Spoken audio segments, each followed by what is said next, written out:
শুনতে পাচ্ছেন?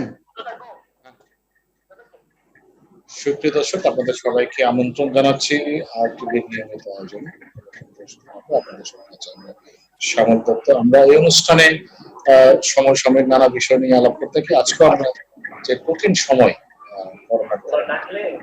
আমাদের প্রস্তুতি তা নিয়েই আমরা আলোচনা করবো। আজকে যারা অতিথি আছে প্রথমে তাদের সঙ্গে আমরা পরিচিত হইনি। আমার সঙ্গে আজকে যুক্ত আছেন সাচিবের সভাপতি অধ্যাপক ডক্টর ইকবাল আরসালান। স্বাগত জানাচ্ছি। আছেন ঢাকা বিশ্ববিদ্যালয়ের আইন বিভাগের অধ্যাপক শেখ হাফিজুর রহমান কার্জন, আপনাকে স্বাগত জানাচ্ছি। আছেন বিশ্ব স্বাস্থ্য সংস্থার দক্ষিণ পূর্ব এশিয়ার সাবেক উপদেষ্টা অধ্যাপক ডক্টর মোজাহারুল হক। ডক্টর মোজাহারুল হক, আপনাকে স্বাগত এই অনুষ্ঠানে। এছাড়াও চট্টগ্রাম থেকে আমাদের সাথে যুক্ত হচ্ছেন ডক্টর বিদ্যুৎ বড়ুয়া সম্ভবত হাসপাতালে ডিউটি করছেন, সেখান থেকে আমাদের সাথে সংযুক্ত। তাকে আমরা প্রফেশনাল পোশাকেই দেখতে পাচ্ছি। এছাড়াও আমাদের সাথে যুক্তরাষ্ট্র থেকে ফ্লোরিডা থেকে যুক্ত হচ্ছেন যুক্তরাষ্ট্রের রিসার্চ টেস্টিং এন্ড ব্লাড ব্যাংকের অন্যতম একজন কর্মকর্তা, সেখানকার প্রধান প্রকৌশলী মাহফুজুল হাসান দীপু। মাহফুজুল হাসান দীপু, আপনাকে স্বাগত জানাচ্ছি। দুজন তরুণের কথা শুনি আমরা এই অনুষ্ঠানে, তরুণরা কি ভাবছে তা নিয়ে আমরা আলোচনা করি। আছেন আমাদের সাথে যুক্ত সাংবাদিক, তরুণ সাংবাদিক তারিক হাসান শাহরিয়ার, এবং আছেন আরো একজন, তিনি হচ্ছেন বিতার্কিক ঢাকা বিশ্ববিদ্যালয়ের ছাত্র সাইফুল ইসলাম খান। আপনাদের সবাইকে স্বাগত জানাচ্ছি। আমি দর্শক, আপনারাও চাইলে এই অনুষ্ঠানে আপনাদের মতামত দিতে পারেন, প্রশ্ন করতে পারেন। স্ক্রলে দেখানো যে নাম্বার, সেগুলোতে যদি আপনারা ফোন করেন অথবা ফেসবুক এবং ইউটিউবে লিখতে পারেন। জানিয়ে রাখি, অনুষ্ঠানটা ফেসবুক এবং ইউটিউবে সরাসরি সম্প্রচারিত হয়। আমি একটু হাফিজুর রহমান কার্জনের কাছে চলে যাই।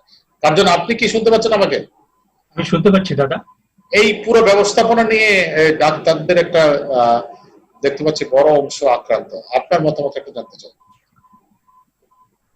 দেখেন, এই যে আমরা যে করোনা যুদ্ধের মধ্যে আছি সারা বিশ্ব এবং বাংলাদেশ, এখানে সবচেয়ে বড় যে সেনাপতি কিংবা যোদ্ধা তারা হচ্ছে ডাক্তার এবং স্বাস্থ্যকর্মী, এবং তার সাথে সাথে আপনার পুলিশ, সেনাবাহিনী, প্রশাসন, গণমাধ্যম কর্মী, তারাও লড়াইটা করছেন। কিন্তু সবচেয়ে বড় যে যোদ্ধা এবং সেনাপতি তারা হচ্ছে ডাক্তার, নার্স এবং আপনার স্বাস্থ্যকর্মী। এবং আমাদের এখানে প্রথম থেকেই একটা অভিযোগ ছিল যে তারা পিপি পাননি, তারপরে অন্যান্য সুরক্ষা সামগ্রী পাননি, এবং একটা পর্যায়ে যখন পিপি দেওয়া হয়েছে তখন আমরা জানতে পারলাম যে স্বাস্থ্যমন্ত্রী, স্বাস্থ্য সচিব এবং স্বাস্থ্য অধিদপ্তরের মহাপরিচালক তারা কোন কোম্পানিকে দিয়েছেন এবং তারা মানে নিম্নমানের পিপি এবং দিয়েছেন। এবং সম্প্রতি ডাক্তার মুইনের যে মৃত্যু, তদন্ত কমিটিও হয়েছে। আচ্ছা, আমি কথাটা শেষ করি। কালকে প্রধানমন্ত্রীও বিষয়টা উত্থাপন করেছেন যে যথাযথ মানের পিপি এবং মাস্ক দেওয়া হচ্ছে না।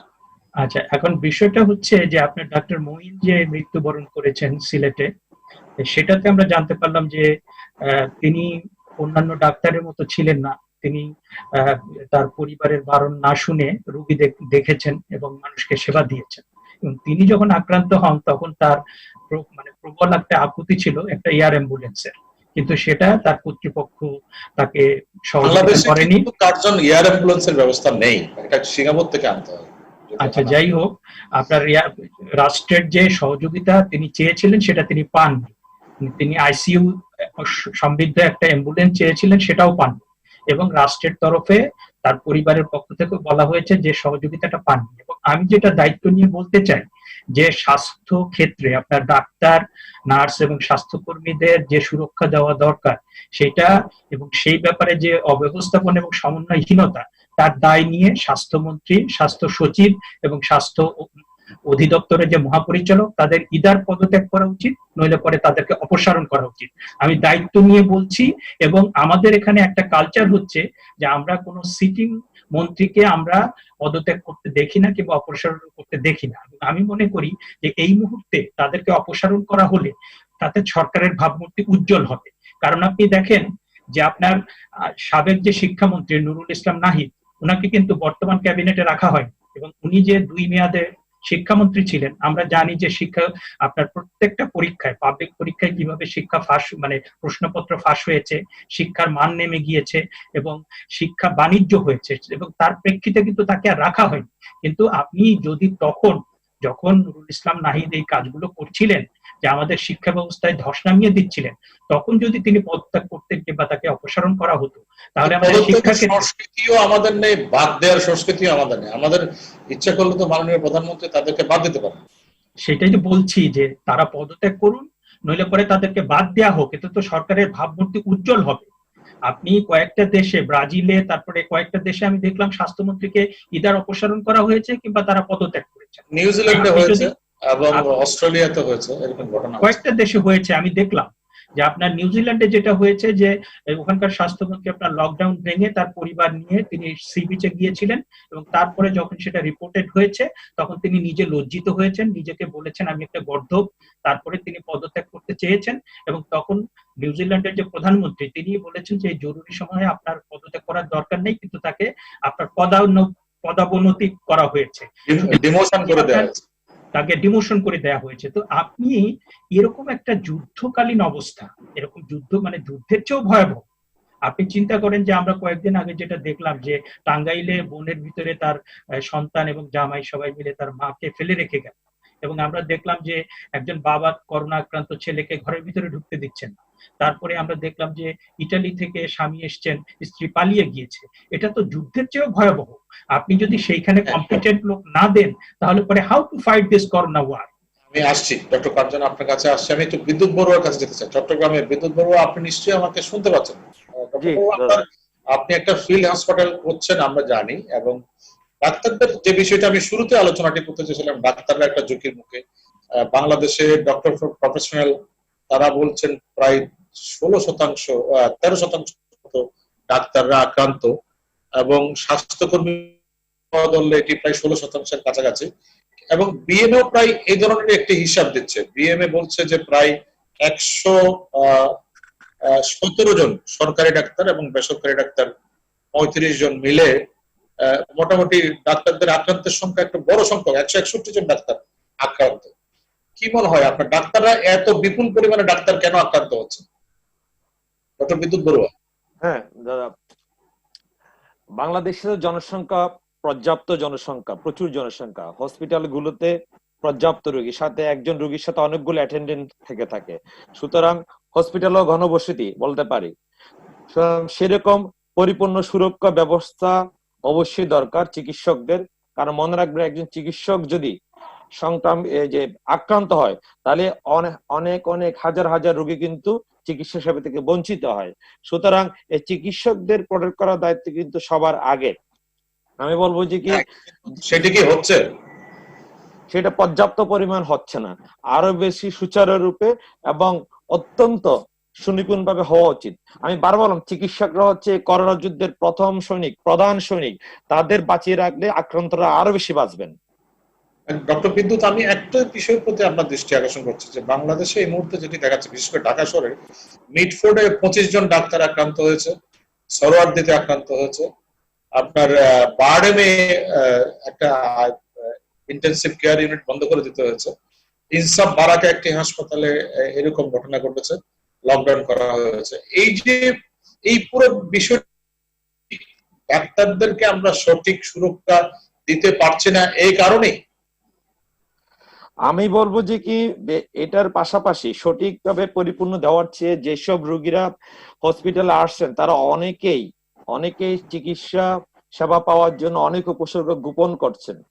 তাদের অনেক দিনের এইসব হিস্ট্রি থাকার পরও তারা বলছে আজকে হয়েছে, কালকা হয়েছে, সাধারণ ভাইরাসের যে উপসর্গের মতো তারা প্রকাশ করেছেন। সুতরাং যারা পেশেন্ট আসেন তারাও কিন্তু উপসর্গ গোপন করে চিকিৎসকদের যেমন সংক্রমিত করেছেন বিপুল ভাবে, তেমনি তার পরিবার, তার পাশের মানুষ, তার সমাজ, পুরা সমাজের আশেপাশের মানুষকে তারা সংক্রমিত করেছেন। সুতরাং রোগীরও ভূমিকা রয়েছে, তারা উপসর্গ গোপন করে অনেক ক্ষেত্রে, এটা কিন্তু দেখা যায়।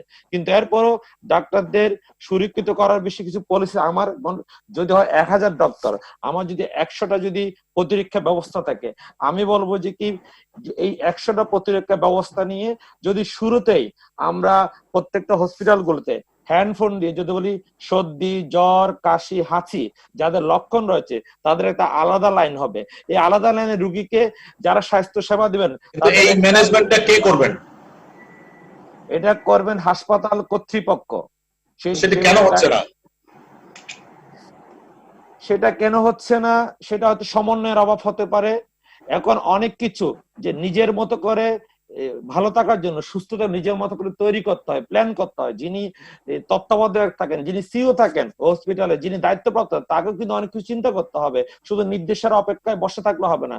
তার যদি তিনি মনে করেন চিকিৎসকরা একজন পরিচালকের পরিবারের সদস্য, তিনি সেভাবে পরিবারকে যেমন সুরক্ষিত রাখার চিন্তা করেন, তিনি তার চিকিৎসকদেরও সেভাবে সুরক্ষিত রাখার চিন্তা করবেন। আমি আসবো ডক্টর বিদ্যুৎ বড়ুয়া আপনার কাছে। আমি একটু ডক্টর মোজাহারুল হক আপনার কাছে জানতে চাই, আপনি দীর্ঘদিন বিশ্ব স্বাস্থ্য সংস্থায় কাজ করেছেন, আপনার অ্যাসেসমেন্টটা কি এখন? আমরা এখন কোন স্টেজে আছি এবং আমরা এখন একটি এই পরিস্থিতিকে মোকাবেলা করার জন্য কি ধরনের পরিকল্পনার মধ্যে আছি? একজন গবেষক হিসেবে আপনি এটাকে কিভাবে দেখেন ডক্টর মোজাহারুল হক?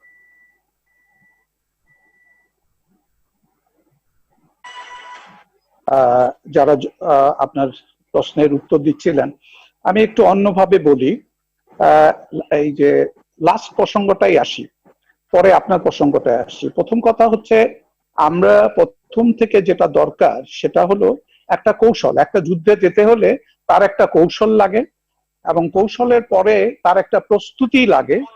এবং এই যে দুটো জায়গা, কৌশল ঠিক করা এবং তার প্রস্তুতি গ্রহণ করা, এই জায়গায় আমরা প্রথম থেকেই একটু দেরিতে করছি, অথবা আমরা নির্দিষ্ট কৌশলটা ঠিক করতে পারি নাই এখন পর্যন্ত। যেমন আমি আপনাকে বলি, একটু আগে ডাক্তার সাহেব বলছিলেন চিটগাঁওয়ের, যে আমাদের প্রথমেই ঠিক করে ফেলা উচিত যে আমাদের কোনগুলি কোভিড হসপিটাল, কোনগুলি নন কোভিড হসপিটাল। এটা আমাদের একদম সম্পূর্ণ সেপারেট করে ফেলতে হবে। এবং নন কোভিড হসপিটালে আমাদের আউটপেশেন্ট ডিপার্টমেন্ট এবং যে ইমার্জেন্সি ডিপার্টমেন্ট থাকবে, সেইখানে ডাক্তার, নার্স, প্যারামেডিক যারাই থাকবেন, স্বাস্থ্যকর্মী, তাদের সুরক্ষা পাশাপাশি রোগীর সুরক্ষা দুইটাই আমাদের নিশ্চিত করতে হবে।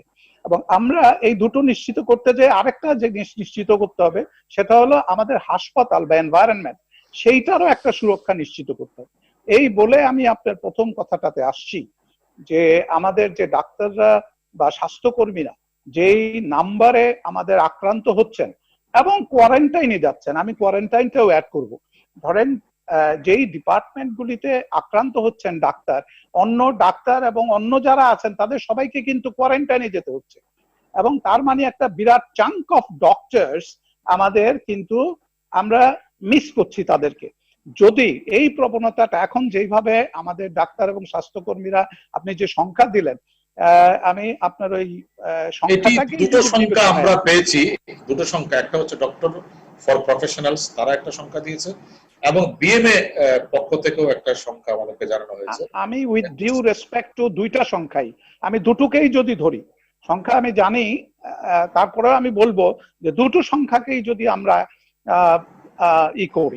অ্যাড্রেস করতে যাই, আমাদেরকে দেখতে হবে যে এই ট্রেন্ডটা যদি কন্টিনিউ করে, আমাদের সমস্ত স্বাস্থ্য ব্যবস্থা ধসে পড়বে। এবং আমরা আজকে যে অবস্থায় আছি, এটা আমাদের অত্যন্ত নাজুক অবস্থা।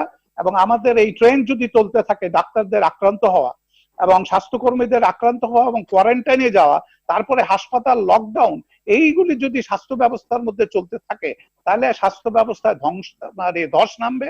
এবং তার পরিণতি হিসাবে কিন্তু বাংলাদেশের এখনকার যে করোনা পরিস্থিতি, এইটা ভয়ঙ্কর রূপ নিয়ে। একটা প্রশ্ন আপনার কাছে আমি একটু করতে চাই ডক্টর মোজাহারুল হক, সেটি হচ্ছে যে আমরা কি আসলে করোনার পিকটাকে পৌঁছেছি? আমরা কোনো এরকম অ্যাসেসমেন্ট করতে পারছি যে সামগ্রিক অবস্থা বিবেচনা করে কবে আমাদের করোনার পিক টাইম? আমরা শুনতে পাচ্ছি আমাদের লকডাউনের মেয়াদটা আছে আগামী 25 তারিখ পর্যন্ত, তারপরে কি হবে নট শিওর। আমরা কোন স্টেজে আছি এখন এবং স্টেজটা? ধন্যবাদ আপনাকে। জি, আমি পিকের স্টেজের কথা বলছি না, আমি বললাম আমরা ফোর্থ স্টেজ আছি। কমিউনিটি ট্রান্সমিশন হচ্ছে and it's spreading very fast.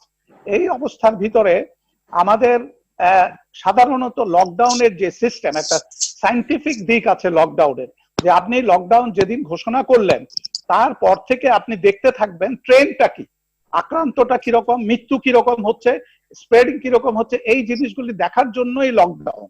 এবং এইটা আমরা কিন্তু সেইভাবে লকডাউন দেইনি, আমরা কিন্তু স্পোরেডিক লকডাউন। আমাদের যে লকডাউন, এটা কি লকডাউন বলা যাবে এটাকে? এটা দেখছি না, আমাকে লকডাউনের মধ্যে হাজার হাজার লোক জমায়েত হচ্ছে, বাজারগুলোতে হাজার হাজার লোক যাচ্ছে, তো সেই অর্থে এটার বেনিফিট তো আমাদের পাওয়ার কথা না।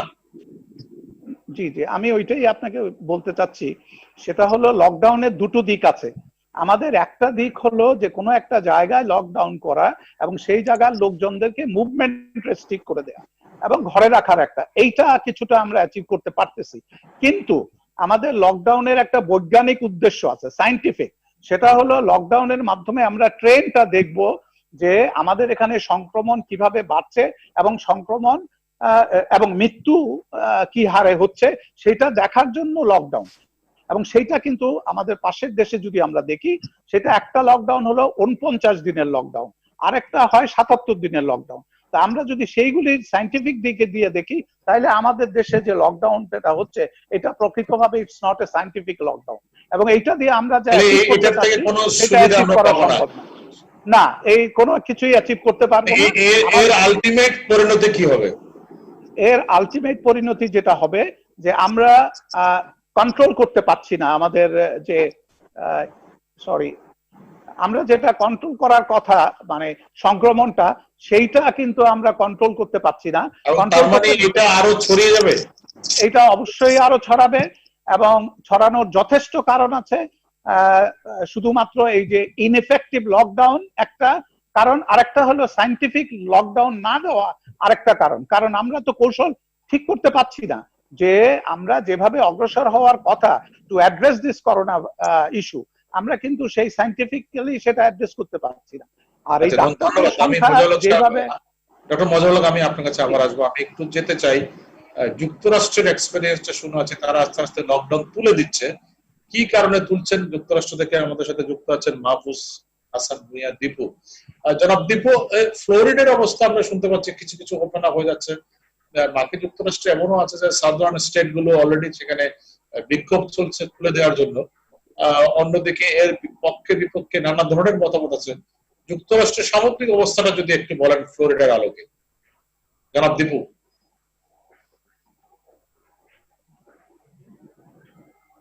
ফ্লোরিডাতে লাস্ট ফ্রাইডেতে আমাদের জ্যাকসনভিল একটা বিচ ওপেন করে দিয়েছে, এই সপ্তাহে আরো কিছু শিথিল করবে। এটার পিছনে বেশ কয়েকটা কারণ হলো, ডক্টর উনি জাস্ট প্রিভিয়াসলি বললেন আমরা এখন 4th স্টেজে আছি। একটা যখন সার্জ তৈরি হয় 4th স্টেজ ধারণা করা হয় এইটাই লাস্ট স্টেজ। এরপরে আপনি যদি বেল কার্ভ দেখেন, যে বেল কার্ভে আমরা একটা সার্জে চলে গেছিলাম স্পাইকে এপ্রিল 14 এর দিকে, তারপর থেকে এখন কিন্তু আমাদের মৃত্যুর সংখ্যা কমা শুরু হয়েছে, ইউএস এর কথা বলছি আমি, এবং আক্রান্তের সংখ্যা অনেক কমে আসছে।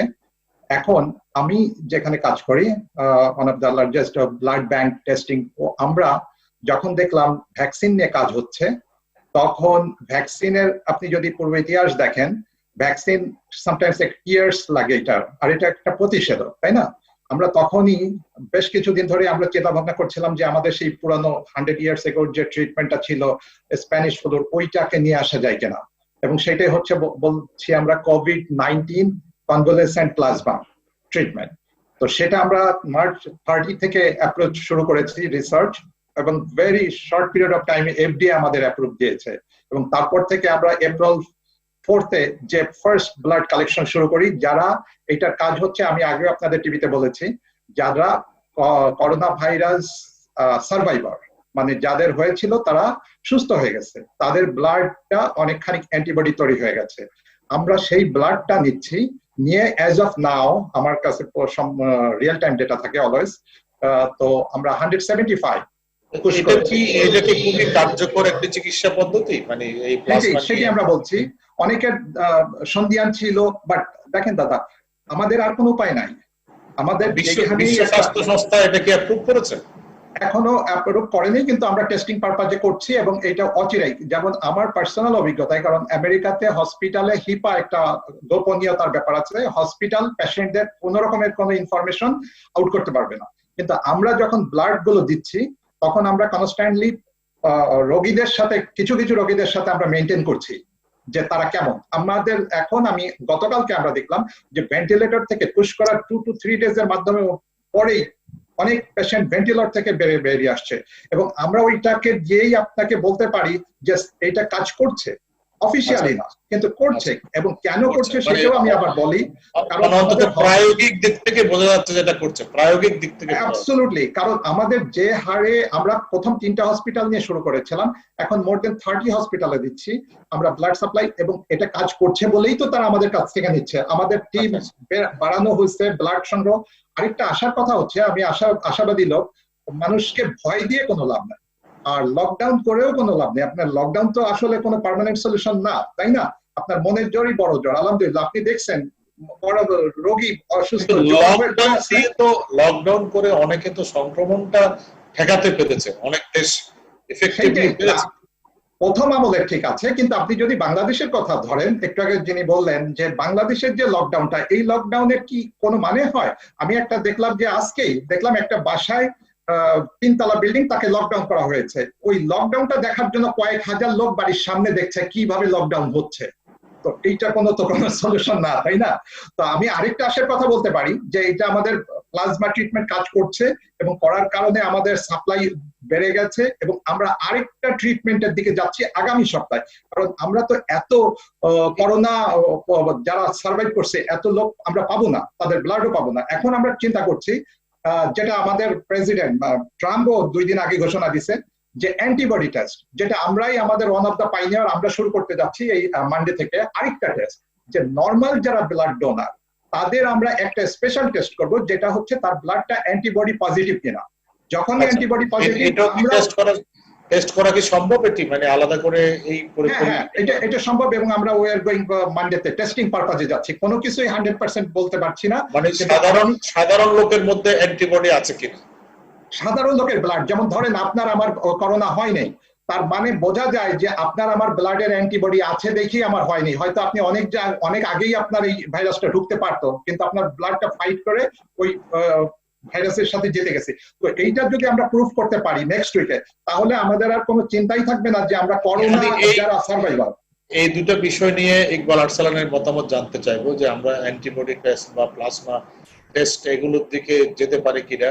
আমি আসবো ইকবাল আরসালান আপনার কাছে। আমি একটু আরেকটু বলি যে আমি যেমন আইইডিসিআর ডিরেক্টর মির্জাদি ফ্লোরার, ডক্টর ফ্লোরার সাথে কথা হচ্ছে আমার কন্টিনিউয়াসলি।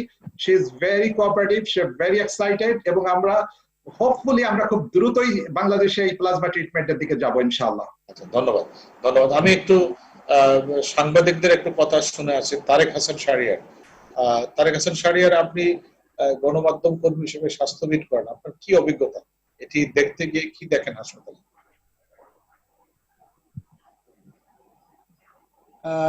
আসলে আমরা এখন একটা তৃতীয় যুদ্ধের মধ্যে আছি, বিশ্বযুদ্ধের মধ্যে আছি, এবং সারা পৃথিবী আক্রান্ত, এবং বাংলাদেশও ক্রমান্বয়ে বেশি আক্রান্ত রোগী পাওয়া যাচ্ছে। এবং এটার মূল কারণটা হলো যে আগে আমাদের টেস্ট বেশি ছিল না বলে আমরা কিন্তু রোগী প্রথমে বেশি পাই নাই। টেস্টের সংখ্যা যখন বেড়েছে, কমিউনিটি ট্রান্সমিশন যখন বেড়েছে এবং অন্যান্য ট্রান্সমিশন যখন বেড়েছে, তখন কিন্তু আমরা বেশি রোগী পাচ্ছি। আমি গণমাধ্যম কর্মী হিসেবে, একজন সাংবাদিক হিসেবে এই কথাটা বলতে পারি যে লকডাউন যে সিস্টেমটা গভর্নমেন্ট চালু করেছে, এটা আরো ইফেক্টিভ হতো যদি সেনাবাহিনীকে পুরোপুরি দায়িত্বটা দিয়ে দেওয়া হতো। এটা কেন দেওয়া হলো না, আপনার কি মনে হয়? এটা কেন দেওয়া হলো না, এটা আমার মনে হয় যে বিভিন্ন সংস্থার মধ্যে একটা মিস কোঅর্ডিনেশন রয়েছে। মানে আমরা একটা হলিস্টিক অ্যাপ্রোচে, একটা বেটার অ্যাপ্রোচে যেতে পারছি না। লাইক তারেক হাসান শাহরিয়ার, আমাদের দুজন সাংবাদিক বন্ধু আক্রান্ত ছিলেন। তারা গতকাল একটা টেলিভিশন চ্যানেলে তারা অলরেডি সুস্থ হয়ে আসছেন। একজনের নাম শাহরিয়ার সম্ভবত, এবং আরেকজনের নাম রাজু, আপনি জানেন ইন্ডিপেন্ডেন্ট ফটোগ্রাফার এবং যমুনা টিভি রিপোর্টার। তাদের যে ভয়াবহ অভিজ্ঞতা আমরা শুনলাম গতকাল, এই যে একটা কুর্মিটোলা হাসপাতালে আর একটা কুয়েতপত্রী হসপিটালে, ওখানে ভয়াবহ বলেন। জি হ্যাঁ, এখন এই অভিজ্ঞতার আলোকে সাধারণ মানুষ তো ভীত। ট্রিটমেন্ট পাওয়ার প্রক্রিয়াটি যে এত কঠিন এবং এত কঠিন বাস্তবতা, সেটি তো শুনলেন আপনি তাদের মধ্যে। না, আমি সেটা শুনেছি, আমি সেটা শুনে অনুধাবন করেছি। গভর্নমেন্টের ইমিডিয়েটলি একটা হটলাইন চালু করা উচিত প্রত্যেকটা হসপিটাল কেন্দ্রিক, যেমন কোভিড, নন কোভিড হসপিটাল, যেমন কুর্মিটোলা জেনারেল হসপিটালকে কিংবা কুয়েত বাংলাদেশ মৈত্রী হাসপাতালকে কোভিড হসপিটাল হিসেবে চিহ্নিত করা হয়েছে। সরকারের যদি এরকম আরো কোনো হসপিটাল থাকে আইডেন্টিফাই করে দেওয়া উচিত যে কোভিড হসপিটাল, সেই প্রতিটা হসপিটালে একটা হটলাইন নাম্বার থাকবে, যে হটলাইন নাম্বারে ফোন করে বলবে যে আমি এরকম উপসর্গ নিয়ে আসছি, আমি করোনা আক্রান্ত, সো আলটিমেটলি তারা সেখানে চলে যাবে। এবং আরেকটি বিষয় আপনাকে আমি জানিয়ে রাখি, যে ডক্টর গুলো বিভিন্ন হসপিটালে এই কোভিড-19 পেশেন্টদেরকে বা করোনা ভাইরাস আক্রান্ত পেশেন্টদেরকে ট্রিটমেন্ট দিচ্ছেন, তাদেরকে যদি আপনি তাদের বাড়িতে আবার সেই ডক্টর যদি আবার ফেরত যায়, তাহলে কিন্তু বাড়ির লোকজন আক্রান্ত হতে পারে। এই জন্য ডাক্তারদের সুরক্ষার জন্য আমি বারবার বলছি, আরো টিভি চ্যানেলে আমি বলেছি যে তাদের অ্যাকোমোডেশনের ফ্যাসিলিটিসটা ওই হসপিটালে করতে হবে এবং তাদের খাওয়া দাওয়ার ফ্যাসিলিটিসটা করতে হবে। এটা যদি না করা যায়, আলাদা আমাদের আলাদা অধিক হোটেলে রাখা হচ্ছে, তাদের জন্য হোটেল অধিক না আলাদা হোটেলের, দেখেন শ্যামলদা আমি আপনাকে বলি, আলাদা আলাদা হোটেলের কথা বলা হচ্ছে, কিন্তু হোটেল কর্তৃপক্ষ থেকে হোটেলের সিও বা মালিক এমডি লেভেলের লোকজন বলছে যে আমাদেরকে অফিসিয়ালি কোনো চিঠি দেওয়া হয় নাই যে কখন রোগী আসবে, কখন কখন ডক্টর এখানে থাকবেন, কি খাবেন, এগুলো কোনো বিষয় দেওয়া হয় নাই। সুতরাং আমার মনে হয় যে গভর্নমেন্ট হসপিটালগুলোতে এখানে শুধু কোঅর্ডিনেশনের অভাব না, এখানে একটা মানে কি বলবো যে একটা হাইয়েস্ট লেভেলের কোঅর্ডিনেশনের একটা অভাব রয়েছে। আর একটা বিষয় আপনাকে জানিয়ে রাখতে চাই, সেটা হলো যে একটি ডক্টর যে রোগী দেখছেন কোভিড-19 এই যে কোনো হসপিটালে, সেটা কুর্মিটোলা হোক আর কুয়েত বাংলাদেশ মৈত্রী হসপিটালেই হোক, তাদের কিন্তু একটা রোস্টার ডিউটি করা উচিত। রোস্টার মেনে মেনে যে যার যখন ডিউটি সে তখন ডিউটিতে, এতদিন পরে এসে আমরা সেই কোভিড রোগী ধরা পড়েছে আমাদের এখানে মার্চের 8 তারিখ, এখন এপ্রিলের শেষে এসে যদি বলি যে আমাদের রোস্টার করা উচিত,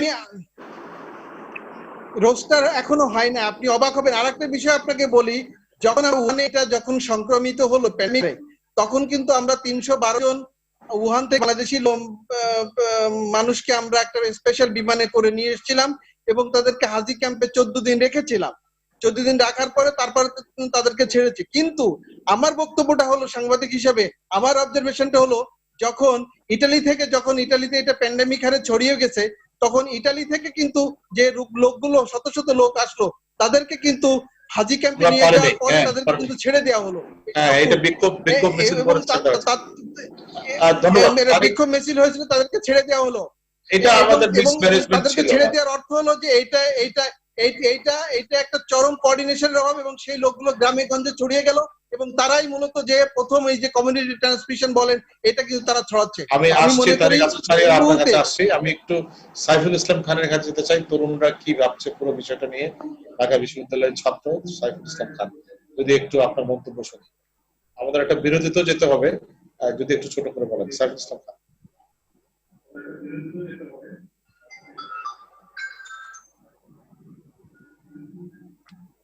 শুনতে পাচ্ছেন? শুনতে পাচ্ছি, বলুন। জি, ধন্যবাদ যুক্ত করার জন্য। আমি একটু সাইফুল ইসলাম খান আপনাকে থামাতে হচ্ছে, আমি একটা মানে জরুরি বিরতিতে যেতে হবে আমাদেরকে। বিরতি থেকে এসে প্রথমে আপনার কাছ থেকে শুনবো। আর দর্শক আপনি নিচে ছোট্ট একটু বিরতি, কোথাও যাবেন, আমাদের সঙ্গে থাকুন, আমরা অল্প সময়ের মধ্যেই আবার ফিরছি এই আলোচনায়।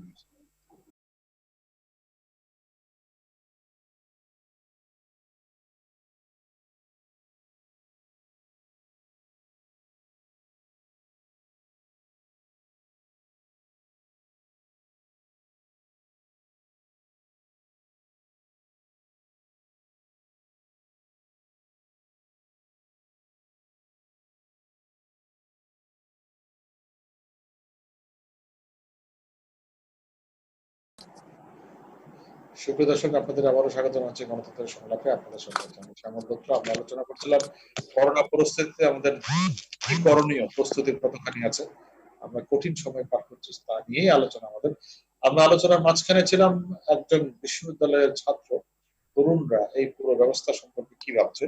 আমি একটু শুনতে চাই সাইফুল ইসলাম খান, ঢাকা বিশ্ববিদ্যালয়ের শিক্ষার্থী বিতর্কী। সাইফুল, যদি একটু আপনার মন্তব্য বলেন। জি, ধন্যবাদ দাদা। দেখুন, যদি একজন চিকিৎসক ভুল করেন তাহলে সর্বোচ্চ একজন রোগী মারা যেতে পারে, কিন্তু যদি রাজনীতিবিদ কিংবা নেতা ভুল করেন তাহলে গোটা জাতি মারা যায়। এই আলোচনাটা শুরুটা এই জায়গা থেকে করব যে যখন করোনা দেখা দিল, তখন থেকে আমাদের দেশে আমরা শুনতে পেলাম যে আমাদের প্রস্তুতি আছে কিংবা এখানে আসবে না। এখানে এই নেতা শব্দটা দুই দুই দিক থেকে বিভক্ত করা যায়, একটা রাজনৈতিক নেতা আর একটা হলো ধর্মীয় নেতা। এই দুই শ্রেণী থেকে আমরা একটা বার্তা পেলাম যে আমাদের প্রস্তুতি খুব ভালো আছে, এখানে আসবে না কখনোই। এবং অন্য দিক থেকে ধর্মীয় নেতাদের থেকে বার্তা পেলাম যে এখানে হবে না, এখানে প্রচুর ধর্মচর্চা করা হয়, সুতরাং এখানে এই ধরনের বার্তাগুলো আসবে না। এই যে মেসেজ, এই মেসেজ যখন সাধারণ মানুষের কাছে পৌঁছায়, সেই মানুষগুলো এগুলোকে বিশ্বাস করে। যিনি রাজনীতিবিদ আছেন তার বক্তব্যকে বিশ্বাস করে তার অনুসারী কর্মীরা, এবং যিনি ধর্মীয় নেতা আছেন তার বক্তব্যকে বিশ্বাস করে তার অগণিত ভক্তবৃন্দ। এর ফলে মানুষের মধ্যে ওই সচেতনতাটা ওইভাবে বাড়েনি বা ওইভাবে তৈরি হয়নি। এমনিতেও তো আমাদের দেশে ওইভাবে সচেতনতা নেই, অনেক ক্ষেত্রেই নেই, যেটি আমরা দেখতে পাচ্ছি। যার ফলে যেখানে উন্নত বিশ্ব হিমশিম খাচ্ছে, সেখানে বাংলাদেশ যে এক অনিবার্য ট্র্যাজেডির মুখে পড়ছে বা পড়তে যাচ্ছে, সেই বিষয়টি পূর্বেই আমরা ঠিক করে এসেছি। এখন আমরা কি দেখছি? এখন আমরা দেখছি যে এখন মানুষ ত্রাণ পাচ্ছে না ঠিক করে, যদিও প্রধানমন্ত্রী বারবার বলছেন, অনেকভাবে চেষ্টা করছেন যে যাতে ত্রাণগুলো সঠিকভাবে পৌঁছায়, কিন্তু সেটি মাঠ পর্যায়ে দেখা যাচ্ছে না। এখনো অনেক মানুষ রাস্তায় বসে আছে ত্রাণের জন্য। সেনাবাহিনীর একটা গাড়ি গেলে মানুষ দৌড়ে যায় হাত পাতে যে আমাকে খাবার দিন, খাবার দিন।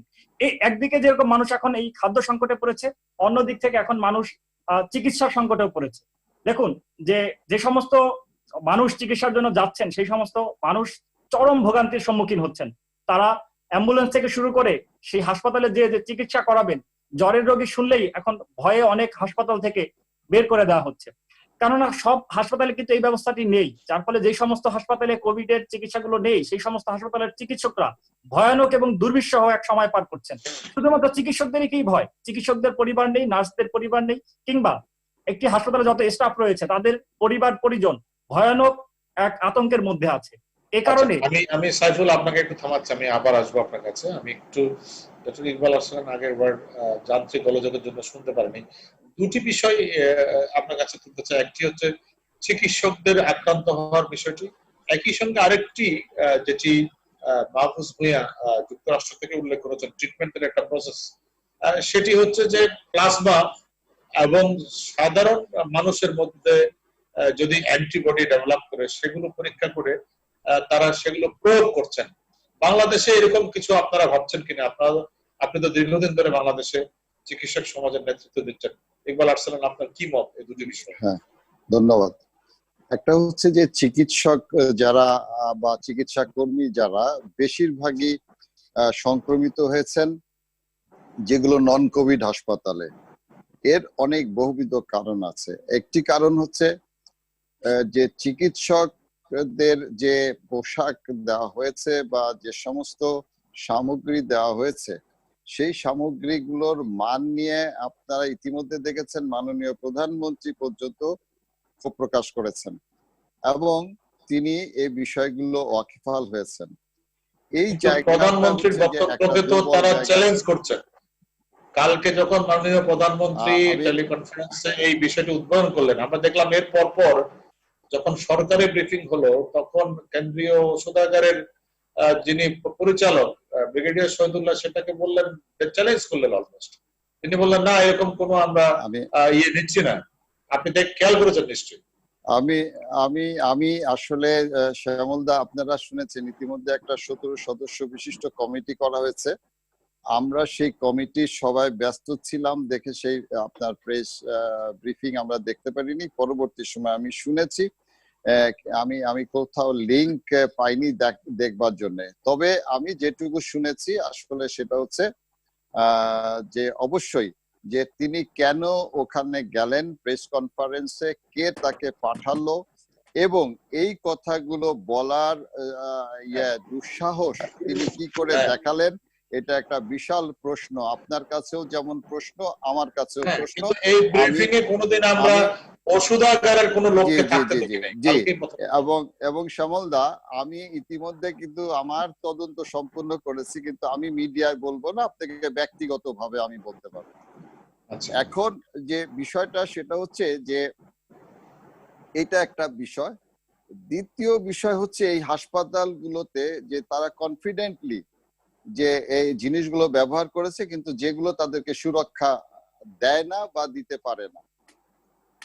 আর এর সাথে হচ্ছে যে আপনার যারা পেশেন্ট আসছে তারা আসলে তাদের অ্যাড্রেস গুলো বা তাদের ঠিকানা যে আপনার পরিবর্তিত করে বলার জন্য ডাক্তার অনেকটা নিশ্চিতভাবে তাদেরকে চিকিৎসা করেছে। এবং কিছু কিছু ক্ষেত্রে যে এমন এমার্জেন্সি ছিল যখন আসলে রুগীর যে মানে ভালো করে জিজ্ঞেস করা, খোঁজ খবর নেওয়া বা পরীক্ষা নিরীক্ষা করলে তখন রুগীকে বাঁচানোই আসলে কঠিন হয়। তো এই সমস্ত ক্ষেত্রে তখন চিকিৎসকরা করেন কি, সরাসরি সুযোগ থাকে না, সরাসরি তারা ওটিতে নিয়ে যান, অপারেশন করে রোগীর। কয়েকটি সুনির্দিষ্ট প্রশ্ন আপনার কাছে করতে চাই। একটি হচ্ছে যে বাংলাদেশে যে বড় বড় প্রাইভেট হসপিটাল, ধরুন স্কয়ার, ল্যাভেট কিংবা অ্যাপোলো, এই হসপিটাল গুলোকে কেন আমরা যুক্ত করছি না? তাহলে অনেক মানুষের কনফিডেন্স বাড়তো। এইটা কোথায় আপনারা যে ন্যাশনাল কমিটিতে বিষয়টা কেন? আমি অনেক বিদেশিকে বলতে শুনেছি যে তারা দেশ ছেড়ে চলে যাচ্ছে because they are not getting confidence যে বাংলাদেশে তারা একটা ট্রিটমেন্ট পাবে। আরেকটি বিষয় আপনার মন্তব্য আগে হচ্ছে যে চীন থেকে যাদের এক্সপার্টিস ডেভেলপ করেছে সেখান থেকে ডাক্তার নার্স এনে কেন আমরা দ্রুত একটা ট্রেনিং সেশন করছি না বাংলাদেশে? একটা কথা শুনছিলাম যে এরকম একটা জিনিস আসবে। জি জি জি একটু দ্রুত রেসপন্ড করেন। জি জি শ্যামলদা, এক নাম্বার হচ্ছে যে আপনার যে প্রথম যে আপনার যে প্রশ্নটা, যে সেটা হচ্ছে যে মানে প্রশ্নটা আপনার দেখেন যে আপনার এই হাসপাতালগুলো যে আরো বেশি ইরেসপন্সিবল কাজ করছে। আমি একজন জানি যে একজন ভদ্র মহিলা, তিনি সমরিতা হাসপাতালে নিয়মিত রোগী এবং সেখানে তিনি ডায়ালাইসিস করাতেন। একজন বয়স্ক বৃদ্ধ মহিলা, তার যখন ডায়ালাইসিসের প্রয়োজন হলো, এই বয়সে এই ওয়েদারে অনেকেরই যে কোল্ড অ্যালার্জি বা বিভিন্ন কারণে বা ওয়েদার চেঞ্জের জন্য যে আপনার এরকম হতেই পারে যে আপনার সর্দি কাশি থাকতে পারে, কিন্তু তারা কিন্তু এই মহিলাকে আপনার তারা অ্যাকসেপ্ট করেনি, তারা ভর্তি করেনি। ঠিক একইভাবে হ্যাঁ অ্যাক্ট আছে। এবং এখন আসলে হচ্ছে যে ব্যবস্থাপনাগুলো আপনারা চিহ্নিত করেছেন, আমরা চিহ্নিত করেছি, এবং সেই অব্যবস্থাপনাগুলো স্বার্থে, আমি তো প্রশাসনের কেউ না, আমি ধরেন যে আপনি বললেন যে আমাদের জাতীয় কমিটির মাত্র 2টো সভা হয়েছে। জাতীয় কমিটিতে আমরা যেগুলো বলেছিলাম সেগুলো সেই সময় গৃহীত হয়নি বা বাস্তবায়ন করতেও আমরা দেখিনি মন্ত্রণালয়ের পক্ষ থেকে। পরবর্তী সময় আমরা দেখতে পাই একটা একটা করে করা হচ্ছে। তো আপনার এখানে যে তারা তাদের পক্ষ থেকে কিন্তু বারবার আশ্বস্ত করেছে যে তারা আপনার এই সেবায় অংশগ্রহণ করবে, কিন্তু যখন আপনারা কোভিড ট্রিটমেন্টের প্রসেসে আনতে পারেন না, তারা কি ইচ্ছা করলে জি তাদেরকে, তারা কিন্তু এসে তাদের যে সোসাইটি আছে তারা কিন্তু এসে আমাদেরকে আশ্বস্ত করেছেন স্বাস্থ্য মন্ত্রণালয় সবার সামনে। পরবর্তী সময়ে যখন তাদেরকে প্র্যাকটিক্যালি যে আমরা সম্পৃক্ত করতে চাইলাম, তখন তারা নানা রকম অজুহাতে তারা এখান থেকে মানে আপনার পাশ কাটানোর যে একটা প্রক্রিয়া তার মধ্যে তারা চলে গেল। আবার অনেকে যে আছে যে তারা স্বপরিণত হয়ে কাজ করতে চায় এবং সেগুলোকে আপনার সম্পৃক্ত করা হচ্ছে এবং হবে।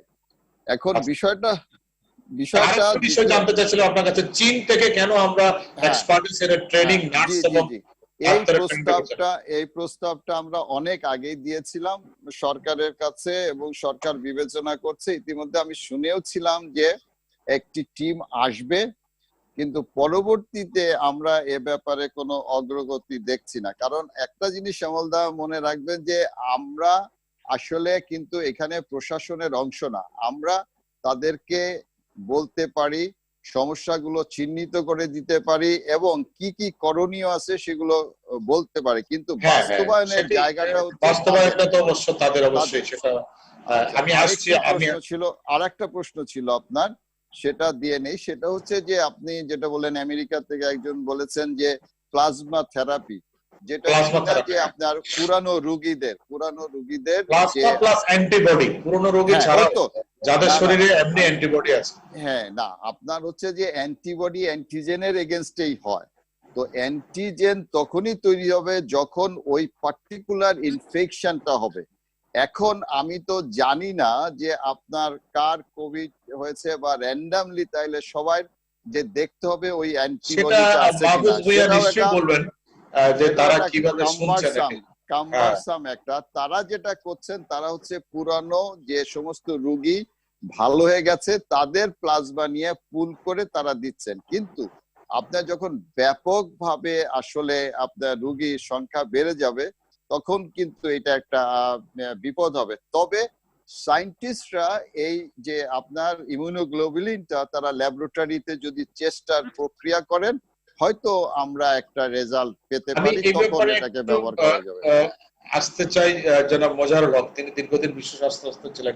আপনারা কি এই ট্রিটমেন্ট প্রসেসটাকে অ্যাকনোলেজ করেন কিনা, ডক্টর মোজাহারুল হক? আচ্ছা, ধন্যবাদ আপনাকে। ডব্লিউএইচও অনেকগুলি রাষ্ট্র মিলে একটা সলিডারিটি ট্রায়াল দিচ্ছে এটা চিকিৎসা এবং ভ্যাকসিনের ব্যাপারে, এবং ওইটা যতক্ষণ পর্যন্ত না হচ্ছে ডব্লিউএইচও অথেন্টিকেট করবে না, বা ইভেন আমেরিকার যে সিডিসি তাদেরও যে একটা অথেন্টিকেশনের ব্যাপার আছে, এইটা যতদিন পর্যন্ত না হচ্ছে, প্লাজমা থেরাপি ছাড়াও আরো বিভিন্ন থেরাপি বিভিন্ন দেশে কিন্তু অ্যাপ্লাইড হয়েছে, অনেকে সাকসেসফুলের দাবিও করেছে। কিন্তু আমি এই জায়গাটায় বলবো যে আমরা ওটার জন্য অপেক্ষা করি, কিন্তু আমাদের এখন সামনে যে মূল সমস্যা, আমরা যদি এই যে ডাক্তাররা যারা নাকি আমরা সেনাপতি যারা এই যুদ্ধে নেতৃত্ব দিচ্ছেন, সেইখানে যদি সেনাপতিরাই আক্রান্ত হতে থাকেন এবং পরবর্তীতে যেটা আপনি প্রথমে তুলেছিলেন, পরবর্তীতে আমাদের যে আমি যে বলেছিলাম যে আমাদের চিকিৎসা সেবায় ধস নামবে, এটা বলে আপনার একটা মূল্যবান কথা আমার কাছে অনেক মূল্যবান মনে হয়েছে। আপনি একটা ট্রেনিং এর কথা বলছেন। আমাদের ডাক্তার, নার্স, প্যারামেডিক যারা আছে,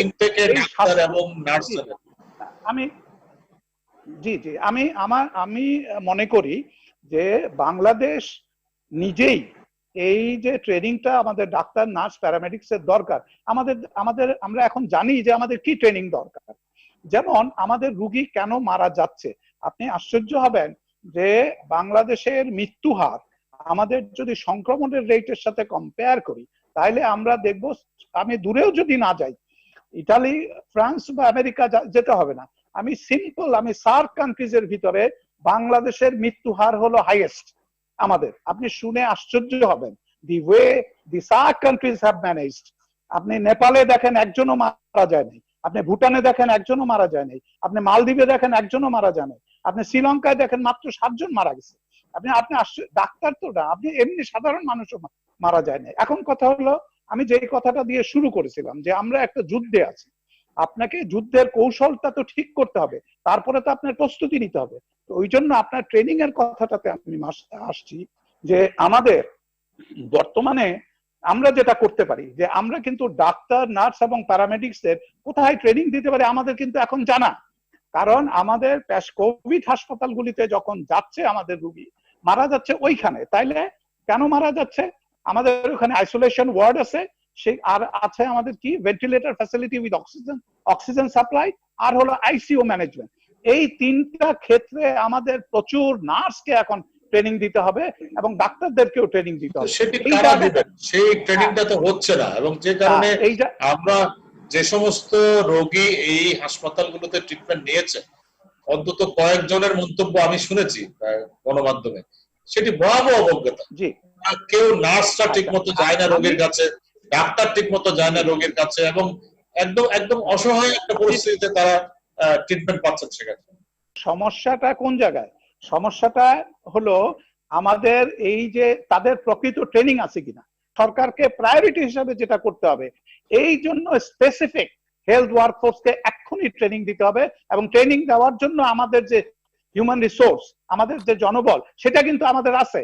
ক্রিটিক্যাল কেয়ার ম্যানেজমেন্টে ট্রেনিং দেওয়ার জন্য আমাদের স্পেশালিস্ট আছে, রেসপিরেটরি মেডিসিনে ট্রেনিং দেওয়ার জন্য আমাদের স্পেশাল, তাদের সমন্বয়ে ইকবাল আরসালান সাহেব এখানে আছেন, উনিও ভালো বুঝবেন জিনিসটা, যে সরকারের কাছে এক্ষুনি বলতে হবে যে আমাদের এই কোভিড হাসপাতাল ম্যানেজমেন্টের জন্য যে ট্রেনিং গুলি দরকার, সেই ট্রেনিং গুলি ডাক্তার, নার্স এবং প্যারামেডিক্স এর প্রায়োরিটি বেসিসে এক্ষুনি দিতে হবে। আমি একটু বিদ্যুৎ বড় আপনার কাছে জানতে চাই, আপনি নিজেও জানেন চট্টগ্রামে ফিল্ড হাসপাতালের সঙ্গে যুক্ত আছেন আপনি, কিন্তু আমাদের কি প্রপার ম্যান পাওয়ার আছে কিনা? অলরেডি চট্টগ্রামের 2টি হাসপাতালকে ডেডিকেট করা হয়েছে, একটা হলি ক্রিসেন্ট আরেকটি সম্ভবত ফর্টিস, এই দুটো ব্যবস্থা কি এখন?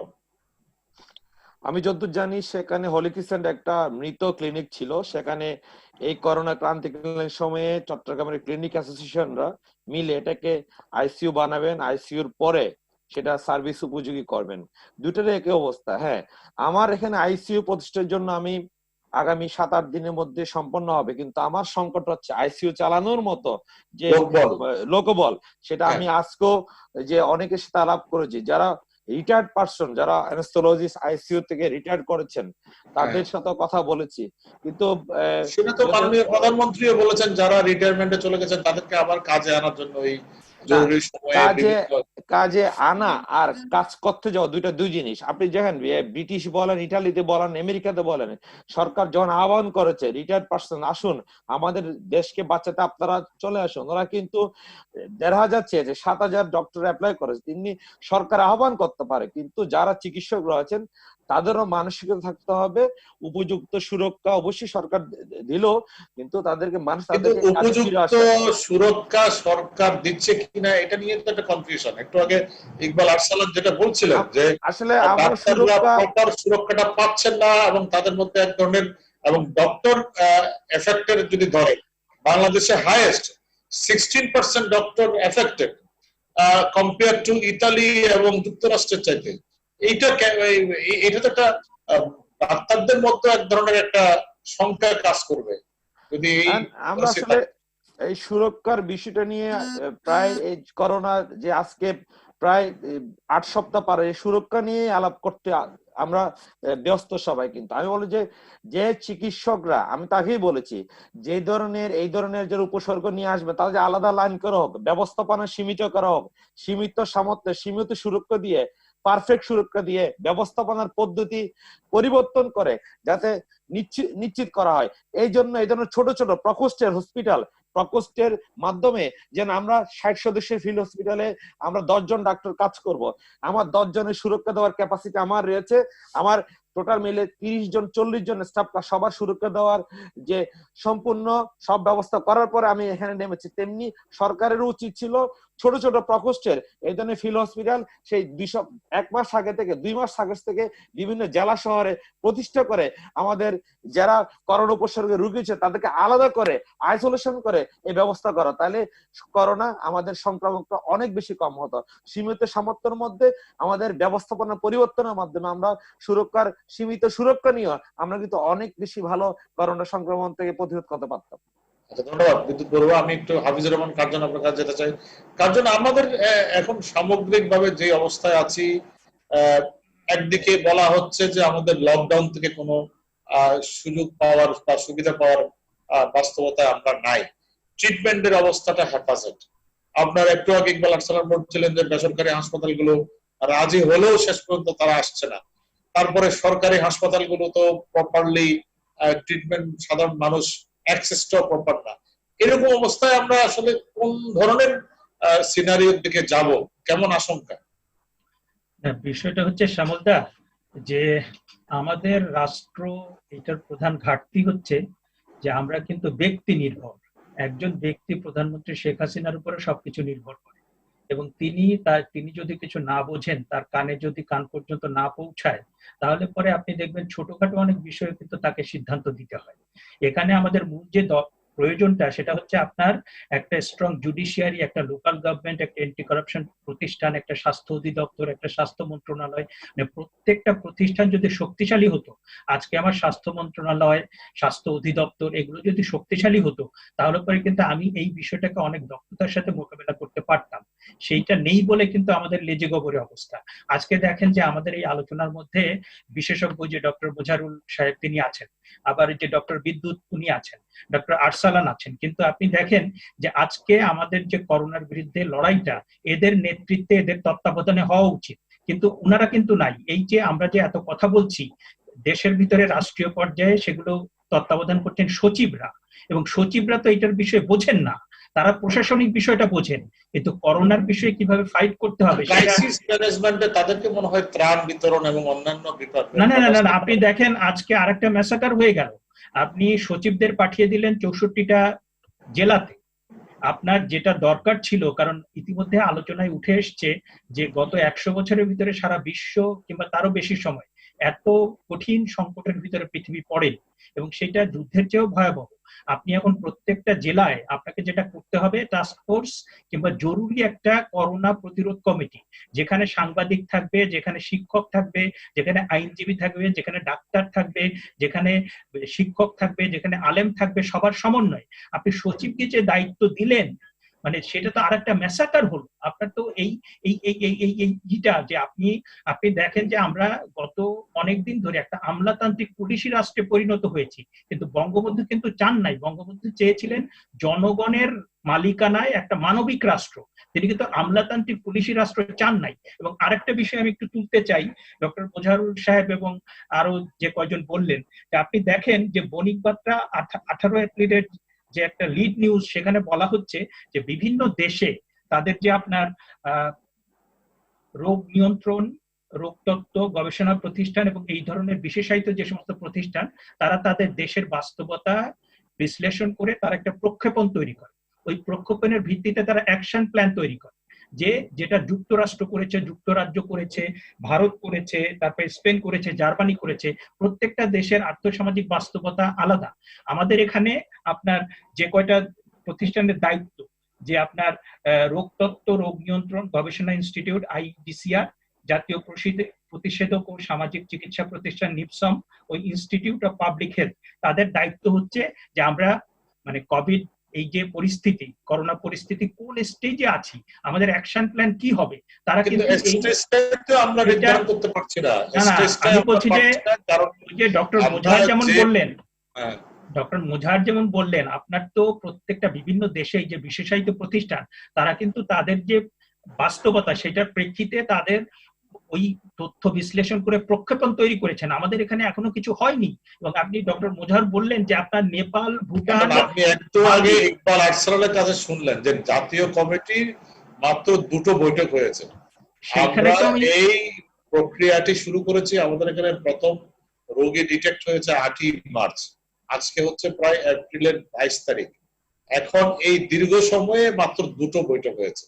তাহলে আপনি কিভাবে প্রক্ষালন তৈরি করবেন, কিভাবে আপনার স্ট্র্যাটেজি তৈরি করবেন, কিভাবে আপনি পুরো কাজটি করবেন? এখন এই একটু আগে আপনি বলছিলেন যে চরম ব্যর্থতার দেখিয়েছে স্বাস্থ্য মন্ত্রণালয় বা তার অধীনস্থ দপ্তরগুলো, এবং কালকে যেটি তিনি উল্লেখ করলেন যে প্রধানমন্ত্রী যেখানে বলছেন বিভিন্ন হাসপাতাল থেকে নিম্নমানের সামগ্রী দেওয়ার অভিযোগ আসছে, ব্রিফিং এ এসে অনাহুত ভাবে, আমরা এই ধরনের ব্রিফিং এ কেন্দ্রীয় ওষুধ আপনাকে দেখিনি, তারা এসে বলছেন যে না না আমরা সঠিক কাজটি করেছি।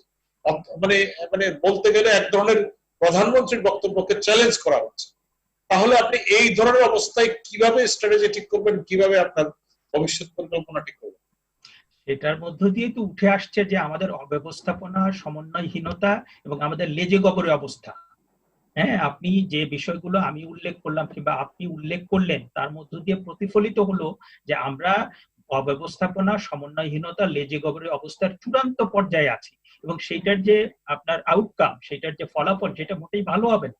আমরা ইতিমধ্যে এই আলোচনাটা অনেকবার হয়েছে, আমি তুলতে চাইনি যে আপনি কিন্তু মিড ডিসেম্বরে যখন উহানে হয়েছে, তারপরে 2.5-3 মাস আপনি সময় পেয়েছেন, এবং তখন কিন্তু স্বাস্থ্য মন্ত্রণালয়, অধিদপ্তর তারা বলেছে যে করোনা হবে না, আমাদের পর্যাপ্ত প্রস্তুতি আছে। পরে আমরা দেখলাম যে তাদের কোনো প্রস্তুতি নাই, এবং একটা মাত্র টেস্টিং ইনস্টিটিউট ছিল, সেটাও বাড়ানো হয়েছে 16টা, এবং সেখানেও আমরা গিয়ে দেখি যে আপনার যে টেস্ট করা হচ্ছে তার মান নিয়ে প্রশ্ন আছে, তার যে ইনস্ট্রুমেন্ট, সেই ইনস্ট্রুমেন্টটা সঠিক আছে কিনা, ডাক্তাররা পর্যাপ্ত সুরক্ষা পাচ্ছেন কিনা। তারপরে আপনি দেখেন সাধারণ ছুটি ঘোষণার যে 2 দিন, মানে 2 দিনের মধ্যে লক্ষ লক্ষ লোক চলে গেলেন লঞ্চে। এইগুলো তো চরম বিচ্যুতি আছে। আমরা দেখতে পাচ্ছি যে এখনো পর্যন্ত লকডাউন বলতে একটু আগেও বলছিলেন যে লকডাউন যে অর্থে করার কথা এবং সেখান থেকে যে বেনিফিটটা পাওয়ার কথা, সেটা কিন্তু আমরা পাচ্ছি না এবং পাবো না, কারণ আমাদের কার্যত লকডাউন হচ্ছে না। যে আমাদের এখানে লকডাউন তো হয়নি, সাথে সাথে আপনি দেখেন যে সাধারণ ছুটিতে ম্যাসাকার হয়েছে একটা, গার্মেন্ট মালিকদের দায়িত্বহীনতা আরেকটা ম্যাসাকার হয়েছে, ব্রাহ্মণবাড়িয়াতে আরেকটা ম্যাসাকার হয়েছে। বলা হচ্ছে যে করোনা এমন কঠিন একটা ভাইরাস, 38 বার সে ইতিমধ্যে তার চরিত্র বদল করেছে, এবং করোনা ভাইরাসের আগে আগে থাকতে হবে আমাদের, কিন্তু আমরা শুধু পিছনে না, অনেক পেছনে। এবং সেখানে আপনি দেখেন যে আমি আসবো জনাব কার্জন আপনার কাছে। আমি আবার একটু যুক্তরাষ্ট্র যেতে চাই। জি যুক্তরাষ্ট্র থেকে আমাদের সাথে মাহফুজ ভূঁইয়া যুক্ত আছেন। মাহফুজ ভূঁইয়া, একটি কথা শুনছিলাম যে অনেক দেশ অনেক ধরনের পরীক্ষা নিরীক্ষা করছে, এখন বাংলাদেশের জন্য আপনার কি মনে হয়? আপনি তো বাংলাদেশের বাস্তবতাটা বুঝতে পারছেন যে এটা কার্যত সেই অর্থে লকডাউন হচ্ছে না, আমাদের প্রপার ট্রিটমেন্ট ফ্যাসিলিটি সম্পর্কে আপনার ধারণা আছে। এরকম একটি রিয়ালিটিতে থেকে আমাদের ভবিষ্যৎ কর্মসূচি কি হওয়া উচিত? মাহফুজ ভাইয়া যদি একটু বলেন। ধন্যবাদ শ্যামলদা। আগেই আমার আগের ডিসকাশনে ফিরে যাই। তো আমরা যখন 2-3টা হসপিটাল নিয়ে শুরু করেছিলাম প্লাজমা ট্রিটমেন্ট, এখন দেখেন অ্যাজ অফ নাও আমার কান্ট্রি ওয়াইড মানে টোটাল ইউএসএ তে এই ট্রিটমেন্টটা চলছে। এখন আমরা অফিসিয়ালি ওয়ার্ল্ড হেলথ অর্গানাইজেশনের উনি যে বললেন যে তারা কখনোই ডিক্লেয়ার করতে পারে না একটা জিনিস, সময় লাগে, কিন্তু আমাদের এটা কাজ করছে। এটা আপনি আগেও আমার সাথে এগ্রি করলেন যে আমরা সাপ্লাইয়ের উপরে। আমি যেটা চাই বাংলাদেশে, আপনি 2000 বেডের কথা বললেন, আচ্ছা 2000, 5000, 10,000 বেড হসপিটাল তৈরি করলেন, দেন হোয়াট? আপনার কোনো ট্রিটমেন্ট আসছে সেখানে? আপনার কি ট্রিটমেন্ট আসছে বর্তমানে? ভেন্টিলেটর লাগাচ্ছেন। আমাদের ভেন্টিলেটর আছে? আমেরিকাতেই ভেন্টিলেটর নাই। আপনারা একদম যারা মারা যাচ্ছে তাদের ভেন্টিলেটর। তো আমরা যখন ভেন্টিলেটর নাই, ভেন্টিলেটর পর্যন্ত যেতে হবে কেন? তার আগেই যদি আমরা লোকজনকে সচেতন করতে পারতাম তাহলে তো ভেন্টিলেটর পর্যন্ত নিতে হয় না। আপনি বাংলাদেশে তো সচেতন এইভাবে আপনি করতে পারবেন না, এবং এটা একদম পিরিয়ড, এটার সাথে কোনো আপনার আর্গুমেন্ট নাই যে আপনি একজনকে বললেন যে তুমি ঘরে যাও, ঘরে বসে থাকো। আমার আম্মা এখন বাংলাদেশে আছেন, তার কাছে লোক আসতেছে ডেইলি, আমরা স্ট্রিক্টলি বলে দিয়েছি যে কাউ যেও না। এখন এটা হচ্ছে বাংলাদেশের সামাজিক প্রেক্ষাপট। আমেরিকার মানুষ আপনার মিছিল মিটিং করছে যে আমরা বাইরে যাব, আমরা রেগুলার বাইরে যাচ্ছি, শপিং করতে যাচ্ছি, আপনি আমাদের গ্রোসারি কিনতে যাচ্ছি, তো আমরা কি একটা ডিস্টেন্স মেনটেন করে যাচ্ছি, তাই না? লাস্ট 6 উইকস আমরা ঘরের মধ্যে আছি, আমি বাসায় আছি, কিন্তু আমরা বাইরে যাচ্ছি, বিকালে রাত্রেবেলা আমার বাচ্চা নিয়ে হাঁটতে বেরোচ্ছি, আমরা বাইরে খেলাধুলা করছি। এর মানে এই না যে আপনার বাতাসে উড়ে বেড়াচ্ছে আপনি হবেন। আমার কথাটা হচ্ছে যেহেতু আমরা pretty much successful unofficially, তো আমরা কেন বাংলাদেশে সেই প্লাজমা, এটা তো আপনার দিনের পর দিনের কোনো ট্রিটমেন্ট না, ইটস এ ভেরি কুইক। আপনি একটা প্লাজমা সংগ্রহ করার সাথে সাথে ডক্টর মির্জাদিজ সাবরিনা ফ্লোরার সঙ্গে আপনাদের যোগাযোগ আছে, তাদের কি মত? তারা কি এটি অ্যাপ্লাই করতে চাচ্ছেন বাংলাদেশে? হ্যাঁ, সে ম্যাডামের সাথে আমার অনেকবার কথা হয়েছে, আমরা অনেকেই, উনি চাচ্ছেন যে একটু প্রুফ দেওয়ার জন্য। তো আমি বলছি যে প্রুফটা তো এইটাই, আপনি তো কখনোই ডিক্লেয়ার পাবেন না যে হসপিটাল থেকে আপনাকে দিবে যে এতজন রোগী আমরা পুশ করেছি। প্রত্যেকেই আমার জানা মতে ইটস আনঅফিশিয়াল কনভারসেশন, প্রত্যেকেই 2 to 3 আওয়ার্স এর পরেই তারা মানে খুব ভালো ফিল করছে, 2 to 3 ডেজ এর পরে তারা যে ভেন্টিলেটর রিমুভ করছে। এটা আমার চাক্ষুষ কয়েকটা প্রমাণ। এখন আমি আপনাকে তো এরকম কোনো সায়েন্টিফিক অ্যানালাইসিস আছে যে এই ধরনের এত রোগীর উপর এটা প্রয়োগ করা হয়েছে? এবং আমরা ওই স্ট্যাটিস্টিক্সটা আমরা সরাসরি পাচ্ছি না হিপার মানে কনফিডেন্সিয়ালিটির জন্য, কিন্তু এটা খুব দ্রুতই বের হয়ে আসবে। তো আমি যেটা বলতে চাচ্ছি যে বাংলাদেশে আপনি করোনা যারা অলরেডি সার্ভাইভার তাদের, আপনি যেমন বললেন যে আপনার একজন নিউজ যে সাংবাদিক, আপনি দেখেন গতকালকে আপনার সিএনএন এর মিস্টার কুমো, যার ভাই হলো নিউ ইয়র্কের, সে করোনা সার্ভাইভ হয়ে ফার্স্ট টিভিতে এসেই বলছে যে I am going to donate. New York স্টেটের গভর্নরের ভাই সিএনএন এর উনি সার্ভাইভ করে প্রথম ডায়লগই ছিল যে আমার কারণে যদি 4টা পেশেন্ট বেঁচে যায়, আপনি ধরেন ডোনেট করলেন 4টা মানুষকে আপনি ডোনেট করতে পারছেন বাদে সেই প্লাজমা, এবং আপনি ধরেন কোনো কাজ হয় না, কিন্তু আপনার টেস্ট করতে সমস্যা কোথায় বাংলাদেশে? এটার জন্য তো মিলিয়নস অফ ডলার দরকার নাই, এর জন্য 3 মাস দরকার নাই, এর জন্য কাপল অফ ফিউ আওয়ার্স দরকার। আপনি প্লাজমা নিলেন, বের করলেন, যে প্লাজমা টেস্টের ফ্যাসিলিটি বাংলাদেশে আছে। সেইটাই আমাকে ডক্টর মির্জাদি ফ্লোরা বলছেন যে উনি আমাকে আগামীকাল বা 2-1 দিনের মধ্যে জানাবে যে কতগুলো ফ্যাসিলিটিস আছে। ইন দি মিন টাইম উনি আমার কাছে আরো কতগুলো তথ্যপাত্র চাচ্ছেন। উনি বলছেন যে উনি কান্ট্রি ওয়াইড এটা করতে চান, এবং আমি আপনি যখনই একটা কিছু করতে চান যারা আছে তারা চিন্তা করছেন, এবং যারা একটা কমিটি গঠন করার কথা বলেছি আমি তাদেরকেও আমরা বলছি যে ডেফিনেটলি একটা কমিটি হবে যাদের সুপ্রিম পাওয়ার থাকতে হবে, প্রাইম মিনিস্টারের কাছ থেকে তাদের পারমিশন নিতে হবে, যাতে ওকে আমরা প্লাজমা কালেকশন করতে যাচ্ছি কালকে। যেমন আমাদের সোল অথরিটি আমেরিকায় কেন এত সাকসেসফুল, কারণ যখন যাকে যে কাজটা দেওয়া হয় অন্য কেউ তার মধ্যে নাক গলায় না, সেই অল ইন অল। সে যদি ফেল করে অফকোর্স তাকে জবাবদিহি করতে হবে পরে যে, কিন্তু ইন দি মিন টাইমে তুমি এইটা করবা না, ওইখান মন্ত্রণালয়ের সাইন লাগবে, এটা করতে করতে আপনার 2 মাস দেরি হয়ে যাবে। এবং আপনার হসপিটালে 2000 বা 5000 বা 1 লাখ বেড দিয়ে আপনি কিছু করতে পারবেন না যদি আপনি এই ট্রিটমেন্টে না যান।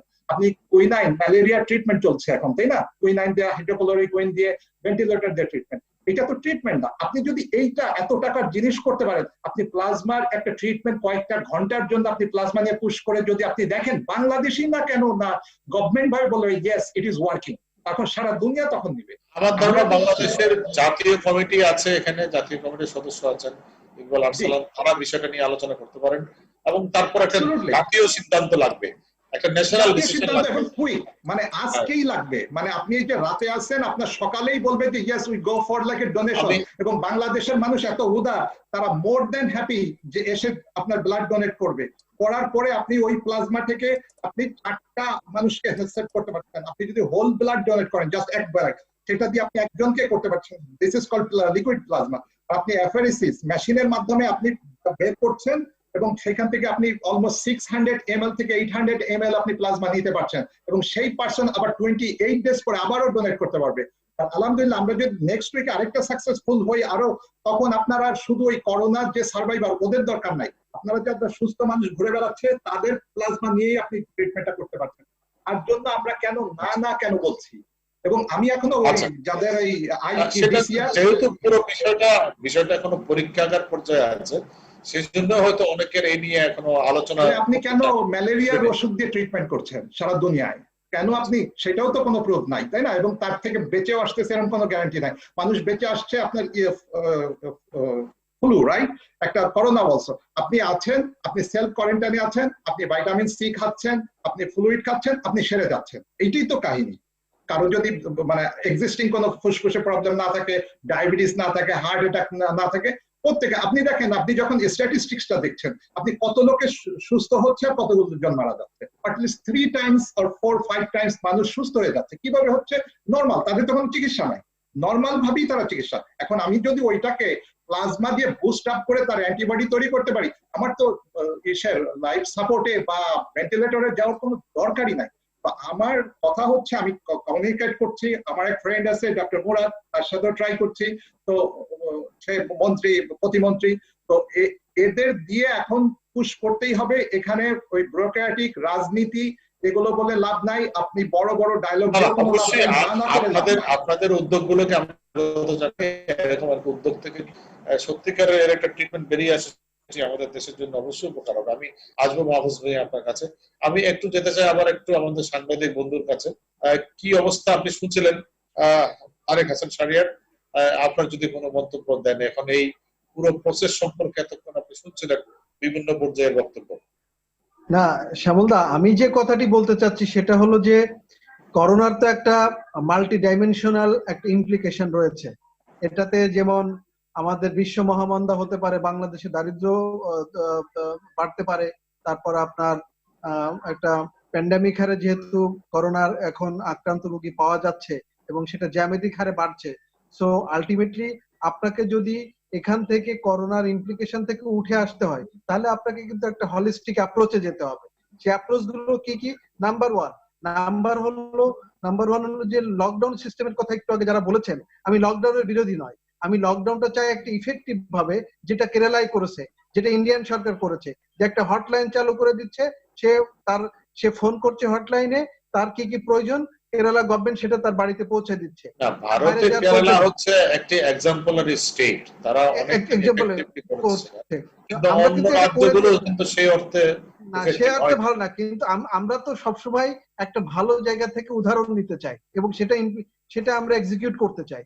তো আলটিমেটলি এটা যদি আমরা করতে ব্যর্থ হই, এবং আমরা যে এই যে ওএমএস এর চাল, তারপরে আপনার দরিদ্র টিসিবি চাল বিতরণের সময় আমরা দেখি হাজার হাজার লোক লাইনে দাঁড়িয়েছে, গা ঘেঁষে গেছে, উপচে পড়ছে, এবং এগুলো করে তো আলটিমেটলি মানে আপনি করোনাকে আপনি আরো উৎসাহিত করছেন এবং মানুষ আরো ইনফেকশিয়াস এই সমস্ত ডেডলি ডিজিজে আক্রান্ত হচ্ছে। তো আমার মনে হয় যে আপনি দ্রুত একটা হটলাইন করুন, এবং সরকার একটা মানে এই যে দরিদ্রদের একটা লিস্ট করেছে, এবং সেটা ডিস্ট্রিক্ট ওয়ারি করেছে, জেলা ওয়ারি করেছে, এবং সেটা আপনার ইউনিয়ন পর্যায়ে এবং রুট লেভেল পর্যন্ত প্রান্তিক পর্যায়ে করেছে, এবং সেটাকে নিয়ে যদি আপনি পৌঁছে দিতে পারেন, তাহলে আমরা এখান থেকে দরিদ্র মানুষের এবং বিশেষ করে নিম্ন মধ্যবিত্ত শ্রেণীর তো অনেক কষ্ট। মাননীয় প্রধানমন্ত্রী এই কথাটি বলেছেন, আপনি নিজে জানেন যে যারা হাত পাততে পারবে না তাদের বাড়িতেও যেন আমার এই সহযোগিতা বা আমার এই চাল ডাল এগুলো যেন পৌঁছে, আমরা এগুলো দেখবো। মাননীয় প্রধানমন্ত্রীর আন্তরিকতার কোনো প্রধানমন্ত্রীর কিন্তু আন্তরিকতা সমস্যা হচ্ছে আমাদের সেরকম একটি ব্যবস্থাপনা প্রক্রিয়া আছে কিনা। যেমন আমরা চাচ্ছি যে দরিদ্র মানুষের কাছে পৌঁছুক, কিন্তু দরিদ্র মানুষের পৌঁছানোর জন্য ব্যবস্থাপনাটা কি? যেমন আমাদের এখানে 10 টাকা দরে ওএমএস এর চাল বিক্রি হলো, কিন্তু এক পর্যায়ে বন্ধ করে দেওয়া হলো যে এটির টার্গেট ওরিয়েন্টেড যাদেরকে চিন্তা করা হয়েছিল তাদের কাছে পৌঁছানো যাচ্ছে না, এবং এটি নিতে গিয়ে দেখা যাচ্ছে আরো হুড়োহুড়ি বিড়াবিড়ি করতে গিয়ে আমাদের সামাজিক দূরত্বের যে আকাঙ্ক্ষা, যে প্রত্যাশা বা নির্দেশনা, সেটি মানা হচ্ছে না। তার মানে আমাদের সিস্টেমের অভাবে আমরা একটা ভালো উদ্যোগ ব্যবস্থাপনা করতে পারলাম না। আবার দেখেন আপনি টিসিবির মাধ্যমে আমরা বিক্রি করছি, কিন্তু কার কাছে বিক্রি করছি এটার কোনো রেকর্ড রাখার সিস্টেম নাই। একই লোক হচ্ছে 3 বারও কিনছে, একই লোক এই দোকানেও কিনছে, শান্তিনগরেও কিনছে, মালিবাগে গিয়ে কিনছে, আবার প্রেস ক্লাবের সামনে গিয়েও কিনছে। ফলে এই যে ম্যানেজমেন্টের অভাবে ভালো উদ্যোগগুলোর সুফল পাচ্ছি না আমরা। আমি তো বারবার মাননীয় প্রধানমন্ত্রী বললেন যে যারা দিন মজুর, হকার, দিন আনে দিনে খায়, এমন লোকের কাছে টাকা পৌঁছে যাবে, কিন্তু মেকানিজমটা কি? আমাদের এরকম কোনো মেকানিজম ডেভেলপ করা নেই। ফলে প্রধানমন্ত্রীর আকাঙ্ক্ষা থাকলেও সাধারণ মানুষ পর্যন্ত তো আমরা পৌঁছাতে পারছি না এই সুবিধাগুলো। না, এখানে শ্যামলদা একটা বিষয় আমি আপনাকে বলে রাখি সুস্পষ্টভাবে, আমি দায়িত্ব নিয়ে বলছি, সেটা হলো যে যদি মেকানিজমটা ডেভেলপ করা না যায় তাহলে জাতীয় কমিটির কাজটা কি? জাতীয় কমিটি বসে বসে কি করছে? তারা যে ইন্টারমিনিস্ট্রিয়াল একটা অ্যাপ্রোচে যে সব মন্ত্রণালয়গুলো হেলথ এক্সপার্ট থেকে শুরু করে বিভিন্ন লেভেলের এক্সপার্ট, সেখানে ইকোনমিস্ট আছে, সেখানে হেলথ এক্সপার্ট আছে, ক্লিনিশিয়ান রয়েছে, সেখানে সাংবাদিক রয়েছে, সেখানে আরো অন্যান্য সেক্টরের লোক রয়েছে, তাদের কাজটা কি? তাদের কাজটা তো মেকানিজম ডেভেলপ করা। এখানে জাতীয় কমিটির লোক আছে, আমরা শুনবো তার কাছে। ইকবাল আরসালান ভাই ওখানে আছেন, আমি জানি ইকবাল আরসালান ভাই কি কাজ সেটা আমরা কত দূর থেকে বুঝতে পারি, কিন্তু বিষয়টা হলো একটা ব্যুরোক্রেটিক অ্যাপ্রোচে যদি আপনি না যে একটা আপনি প্রান্তিক জনগোষ্ঠীকে আপনি কিভাবে বাঁচাবেন এবং তাকে কিভাবে মোকাবেলা করে করোনা ভাইরাস থেকে মুক্ত রাখবেন, সেটাই হওয়া উচিত আপনার এখনকার দিনের সবচেয়ে বড় অ্যাপ্রোচ এবং বড় চ্যালেঞ্জ। এবং এই চ্যালেঞ্জটা যদি আপনি গ্রহণ করতে ব্যর্থ হন তাহলে কিন্তু দেশ একটা চরম দুর্ভোগে পড়বে। এবং এই আপনি আরেকটা কথা আমি আপনাকে বলে রাখি শ্যামলদা, এই যে পিসিআর মেশিনের কথা বলা হচ্ছে যে আমাদের বাংলাদেশে পিসিআর মেশিন ছিল না, এটা একটা ভুল কথা, এটা একটা মিথ্যা কথা, এটা মিথ্যাচার করেছেন স্বাস্থ্য মন্ত্রণালয়। আমি একটা দায়িত্ব নিয়ে বলছি, যেখানে মাইক্রোবায়োলজি ডিপার্টমেন্ট আছে, যেখানে অণুজীব বিজ্ঞান রয়েছে, যেখানে যে বিশ্ববিদ্যালয়গুলোতে বা যে মেডিকেল কলেজগুলোতে সেখানে পিসিআর মেশিন রয়েছে, সেই পিসিআর মেশিনে কিন্তু কেন আজকে আপনি 1.5 মাস পরে যশোর বিজ্ঞান ও প্রযুক্তি বিশ্ববিদ্যালয়কে বললেন আমরা টেস্ট করতে পারবো? কেন আপনি তাদেরকে আগে যে টেস্ট করালেন না? তাহলে তো রোগী আরো আগে শনাক্ত হতো। আমরা মনে হয় যোগাযোগটি একটু হারিয়ে ফেলেছি। আমি আবার আসতে চাই একটু, আমাদের বিশ্ববিদ্যালয়ের ছাত্র আছেন এখানে, জনাব সাইফুল ইসলাম খান, ঢাকা বিশ্ববিদ্যালয়ের ছাত্র, আপনি শুনতে পাচ্ছেন? যদি আপনার ছোট করে কোনো মন্তব্য থাকে আপনি যুক্ত করতে পারেন। সাইফুল ইসলাম খান। জি দেখুন, আমাদের এখানে দীর্ঘদিন ধরে স্বচ্ছতার ব্যাপারটি আসেনি বা সৎসাহসের ব্যাপারটিও আসেনি। যেরকম দেখুন যে স্বাস্থ্যমন্ত্রীর বিরুদ্ধে বা নানা কথা বলা হচ্ছে যে তিনি ব্যর্থ হয়েছেন বা তিনি কথা বলতে পারছেন না। তুরস্কের স্বাস্থ্যমন্ত্রীর দিকে যদি তাকাই, সেখানে যখন এরকম জরুরি অবস্থার মতো জারি করা হলো, তখন তার কয়েক ঘন্টা পরে তিনি পদত্যাগপত্র জমা দিলেন এরদোয়ানের কাছে, এবং তিনি বললেন যে এই কারফিউ জারি করার পর মানুষ হুমড়ি খেয়ে দোকানে গিয়েছে এবং তারা খাদ্যদ্রব্য এবং প্রয়োজনীয় মালামাল সংগ্রহ করছে, এর ফলে সংক্রমণের হার অনেক বেড়ে যেতে পারে এবং যার দায় দায়িত্ব পরবর্তী সময় আমি নিতে পারবো না, সুতরাং আমি এই জবাবদিহিতা পারবো না বলে আমি পদত্যাগ করছি। এই যে ব্যাপারটা, আমাদের স্বাস্থ্যমন্ত্রী বললেন যে আমি জাতীয় কমিটির প্রধান, অথচ আমি কিছু জানি না, কিছুই জানি না। হ্যাঁ, পদত্যাগ করছেন না। এই যে কিছু জানেন না, আপনি দায়িত্বে থেকে আপনি জানেন না, তাহলে জানবে কে? আপনি কমিটি থেকে পদত্যাগ করেন, আপনি দায়িত্বে কেন আছেন? এই একটি ব্যাপার। এরপর আরেকটি ব্যাপার হলো আমাদের বিশ্ববিদ্যালয়গুলোর বিভিন্ন বিভাগ সম্পর্কে কথা বলা হলো। দেখুন, আমাদের পুরো জাতিকে বড় করা হয়েছে বিসিএস এর স্বপ্ন দেখে। তোমার জন্য সোনার হরিণ বা তোমার জন্য সর্বোচ্চ সম্মানের জায়গা হলো বিসিএস। তো সেই জাতির সবচেয়ে মেধাবী যারা, তারা এসে তো বিসিএস এর দিকে ধাবিত হবে, আর গবেষণার দিকে তো সে আগ্রহী হবে না। গবেষকের নাই। হ্যাঁ, গবেষণা, সে একজন গবেষক হলে কি মূল্য আছে? সে হয়তো গুলিস্তানে গিয়ে ধন্যবাদ। পকেট মারের শিকার হবে, তার তো কোনো প্রোটোকল নাই, তার কোনো সম্মান নাই, কিছুই নেই। তো আচ্ছা, এই বাস্তবতায় ভবিষ্যতের শিক্ষার্থী যারা, তারা কোনটা হবে? পুলিশ হবে নাকি সে হতে চাইবে এরকম একজন গবেষক? আর অন্যদিক থেকে গবেষণার জন্য তো বরাদ্দ পর্যাপ্ত নেই। আমাদের আমরা খুব হলো বেশি সময় নাই। আমি সাইফুল আপনাকে ধন্যবাদ জানাচ্ছি, আমাদের খুব বেশি সময় নাই। আমি আবার একটু ঘুরে আসতে চাই সবার কাছে, 1 মিনিট করে শুনবো। প্রথমেই আসবো আমি একটু বিদ্যুৎ বড়ুয়া আপনার কাছে। আপনি যেহেতু মাঠ পর্যায়ে কাজ করছেন, আপনার কোনো যদি সুনির্দিষ্ট সাজেশন থাকে, বিদ্যুৎ বড়ুয়া। আমি বলবো স্বল্প সময়ে বেশি বেশি টেস্ট করতে হবে, তাহলে এই স্বল্প সময়ে করোনা সংকট থেকে আমরা মুক্তি পাবো। আচ্ছা, ধন্যবাদ আপনাকে। হাফিজুর রহমান কার্জন, যদি কোনো সুস্পষ্ট কোনো নির্দেশনা থাকে, হাফিজুর রহমান কার্জন। নির্দেশনা তো অবশ্যই আছে। আমি শুধু একটা বিষয় একটু তুলে ধরতে চাই। আমাদের যে শিক্ষার্থী যে কথাটা বললেন, যে গত 7-8 বছরে যে ম্যাসাকারটা হয়েছে, আমাদের শিক্ষা ব্যবস্থার একটা হচ্ছে মান নেমে গিয়েছে, আর একটা হচ্ছে যে এইখানে শিক্ষা ব্যবস্থার মধ্য দিয়ে এমন একটা বার্তা দেওয়া হয়েছে যে বিশ্ববিদ্যালয়ের শিক্ষার্থী তোমাদেরকে বিসিএস, পুলিশ কিংবা অ্যাডমিনে যেতে হবে। মানে এখানে শিক্ষক, গবেষক, বিজ্ঞানী, বিশেষজ্ঞ, আপনি একটা দেশের হচ্ছে সবচেয়ে মেধাবী এবং সবচেয়ে সম্মানিত হচ্ছে শিক্ষক, গবেষক, বিজ্ঞানী, বিশেষজ্ঞ, এবং আপনি শুধু বানাচ্ছেন পুলিশ আর অ্যাডমিনের ইয়ে, আপনার দেশ কিভাবে চলবে? এবং আমি আপনাকে একটু ছোট করে ইয়ে করি যে আপনার বাংলাদেশের জনস্বাস্থ্যে আপনার বরাদ্দ কতটা, সেটা যদি এটা বিশ্ব স্বাস্থ্য সংস্থা বলে যে একটা দেশের জিডিপির 5% তার জনস্বাস্থ্যে থাকতে হয়, কিন্তু আমাদের এখানে আমার সার্ক কান্ট্রি গুলোর আমি মানে পরিসংখ্যানটা দেই যে মালদ্বীপ সবচেয়ে এগিয়ে, তার জিডিপির 9.003% হচ্ছে জনস্বাস্থ্যে ব্যয়িত হয়। 5.5% ইয়ে করে হচ্ছে নেপাল। শ্রীলঙ্কা করে তার জিডিপির 3.81%। ভারতের ব্যয় হচ্ছে 3.53%, এবং জিডিপির 2.27% ব্যয় করে হচ্ছে বাংলাদেশ, এবং এটা পাকিস্তানের চেয়েও কম। পাকিস্তানে হচ্ছে 2.9%। এবং এখানে আপনার আমাদের শিক্ষাতে যে বাজেট বরাদ্দ, সেটা বলা হয় যে জিডিপির 6% শিক্ষাতে বরাদ্দ থাকতে হবে। এখানে তার জন্য আমাদের তো একটা সুনাম ছিল যে সোশ্যাল ইন্ডেক্সে আমরা এসডিজি গোলের কথাই বলি বা মিলেনিয়াম ডেভেলপমেন্ট গোলের কথা বলি, আমরা অনেক এগিয়ে ছিলাম। আর এত কিছু সত্ত্বেও আমরা সেটি এগিয়েছিলাম কি করে? না, আপনার কিছু ইন্ডিকেটরে আমরা এগিয়েছি, কিন্তু আজকে আপনি স্বাস্থ্য ব্যবস্থার যে বেহাল অবস্থা দেখছেন, আপনি শিক্ষক বিশ্ববিদ্যালয়গুলোর যে বেহাল অবস্থা দেখছেন, সেটা তো এই কারণে যে আপনার দেশের মেধাবীদের, শিক্ষকদের, বিজ্ঞানীদের, গবেষকদের আপনি পর্যাপ্ত মূল্যায়ন দিচ্ছেন না। আপনার বাজেট বরাদ্দ অধিকাংশ হচ্ছে অনুৎপাদনশীল খাতে। আপনার জনস্বাস্থ্য, আমি 30 সেকেন্ডে শেষ করবো দাদা, আমি 30 সেকেন্ডে শেষ করব যে ডেভেলপমেন্ট ইন্ডিকেটর 2016 সালের উপাত্ত অনুযায়ী শিক্ষা খাতে জিডিপির 1.9% বরাদ্দ নিয়ে 161 দেশের ভিতরে বাংলাদেশের অবস্থান 155তম। আপনি জনস্বাস্থ্য এবং শিক্ষাতে বাংলাদেশের যে বরাদ্দ, সেটার দিকে যদি তাকান, এবং এখানে জনস্বাস্থ্য, জনপ্রশাসন এবং অন্যান্য অনুৎপাদনশীল খাতে যে পরিমাণ বরাদ্দ, আপনার উন্নয়ন যেটা হয়েছে আপনি তো ধরে রাখতে পারবেন না।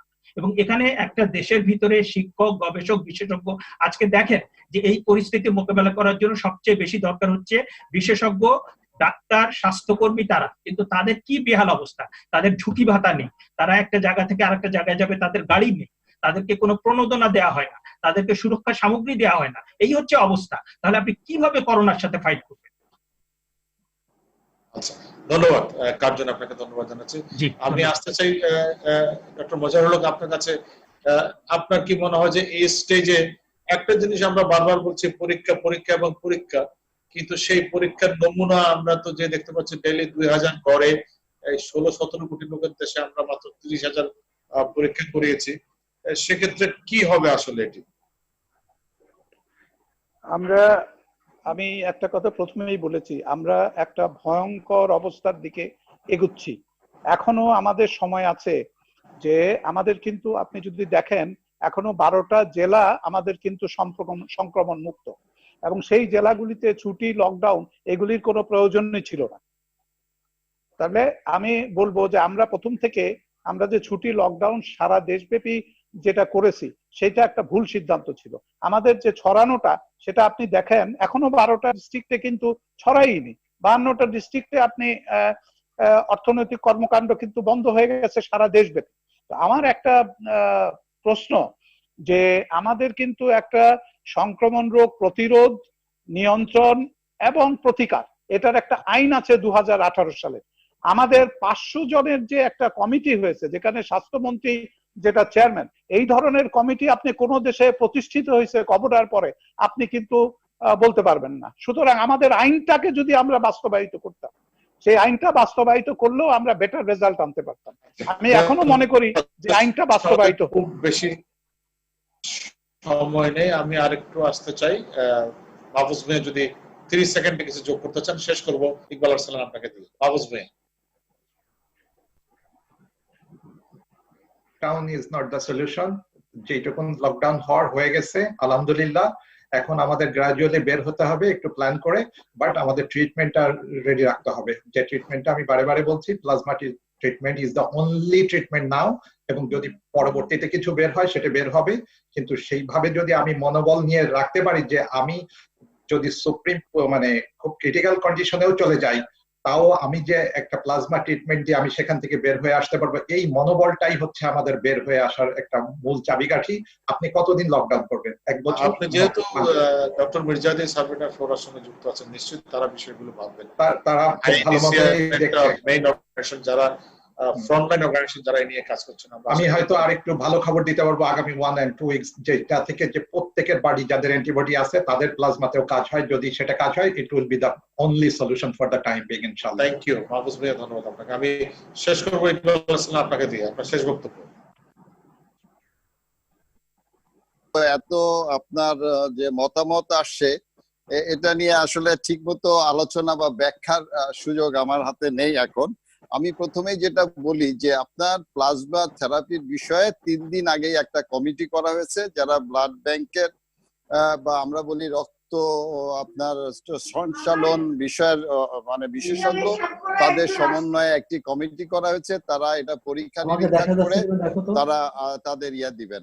আর দ্বিতীয়ত হচ্ছে যে আপনার হাতে যেহেতু সময় নেই, সেটা হচ্ছে যে আপনার যে কথাগুলো বলা হচ্ছে যে একদম ঢালাও ভাবে যে লকডাউন কোনো আপনার আমাদের সফলতা দেয়নি, এর সাথে আমি একদম একমত না। তবে আমাদের যে সামাজিক দায়িত্ববোধের জায়গাগুলো ছিল, সেই জায়গাগুলোতে আমাদের যার যার জায়গায় আমরা সেই জায়গাগুলোতে আমাদের কাজটি সঠিকভাবে করিনি।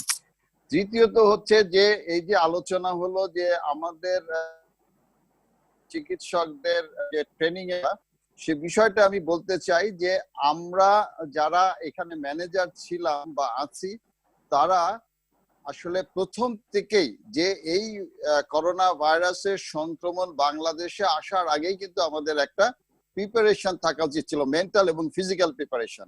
আর কিছু জিনিস আছে, 500 সদস্যের কোনো কমিটি বাংলাদেশে নেই। এখন দুটো বিষয় আসলে আমরা অনেক সময় সবকিছু না জেনে অনেক মন্তব্য করি। সেটা হচ্ছে, একটা আছে যে জাতীয় কমিটি, সেই জাতীয় কমিটিতে সচিব মন্ত্রী মহোদয় আপনার হচ্ছে যে চেয়ারম্যান এবং কিছু সচিব আছেন, সিনিয়র সচিবরা, তারা হচ্ছেন সদস্য। আর হচ্ছে যে স্বাস্থ্য কর্মকর্তারা জি এরা আছেন। আরেকটি আছে যে আন্তঃ মন্ত্রণালয়, যেখানে মন্ত্রী মহোদয়রা, দায়িত্বপ্রাপ্ত মন্ত্রী মহোদয়রা আপনার হচ্ছে আছেন। সে সভা কালকে একটা হয়েছে। আর একটা কমিটি যেটা আমি বললাম, সেটা হচ্ছে যে 18 তারিখে করা হয়েছে, আমরা সভা করেছি গতকাল। এটা তো পরামর্শক কমিটি যেটা হয়েছে, পরামর্শক committee.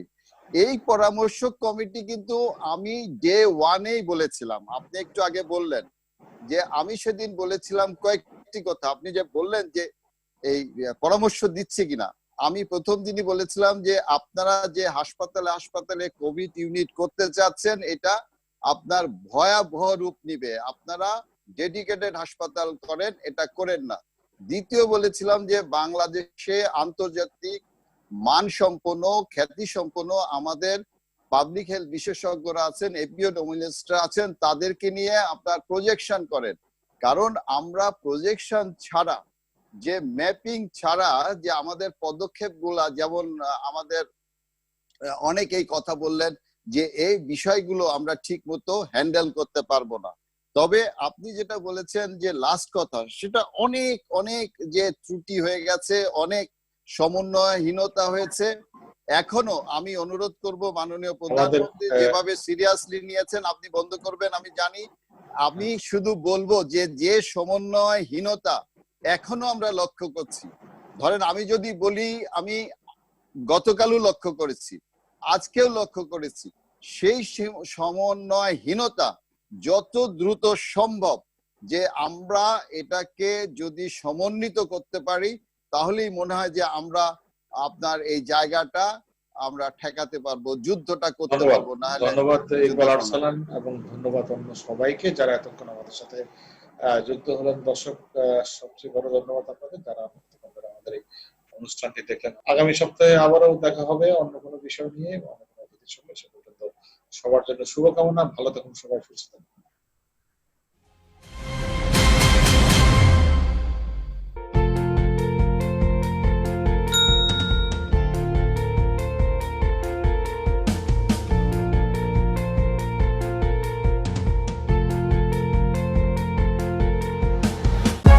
For more updates, subscribe and press the bell icon on YouTube app and never miss another update.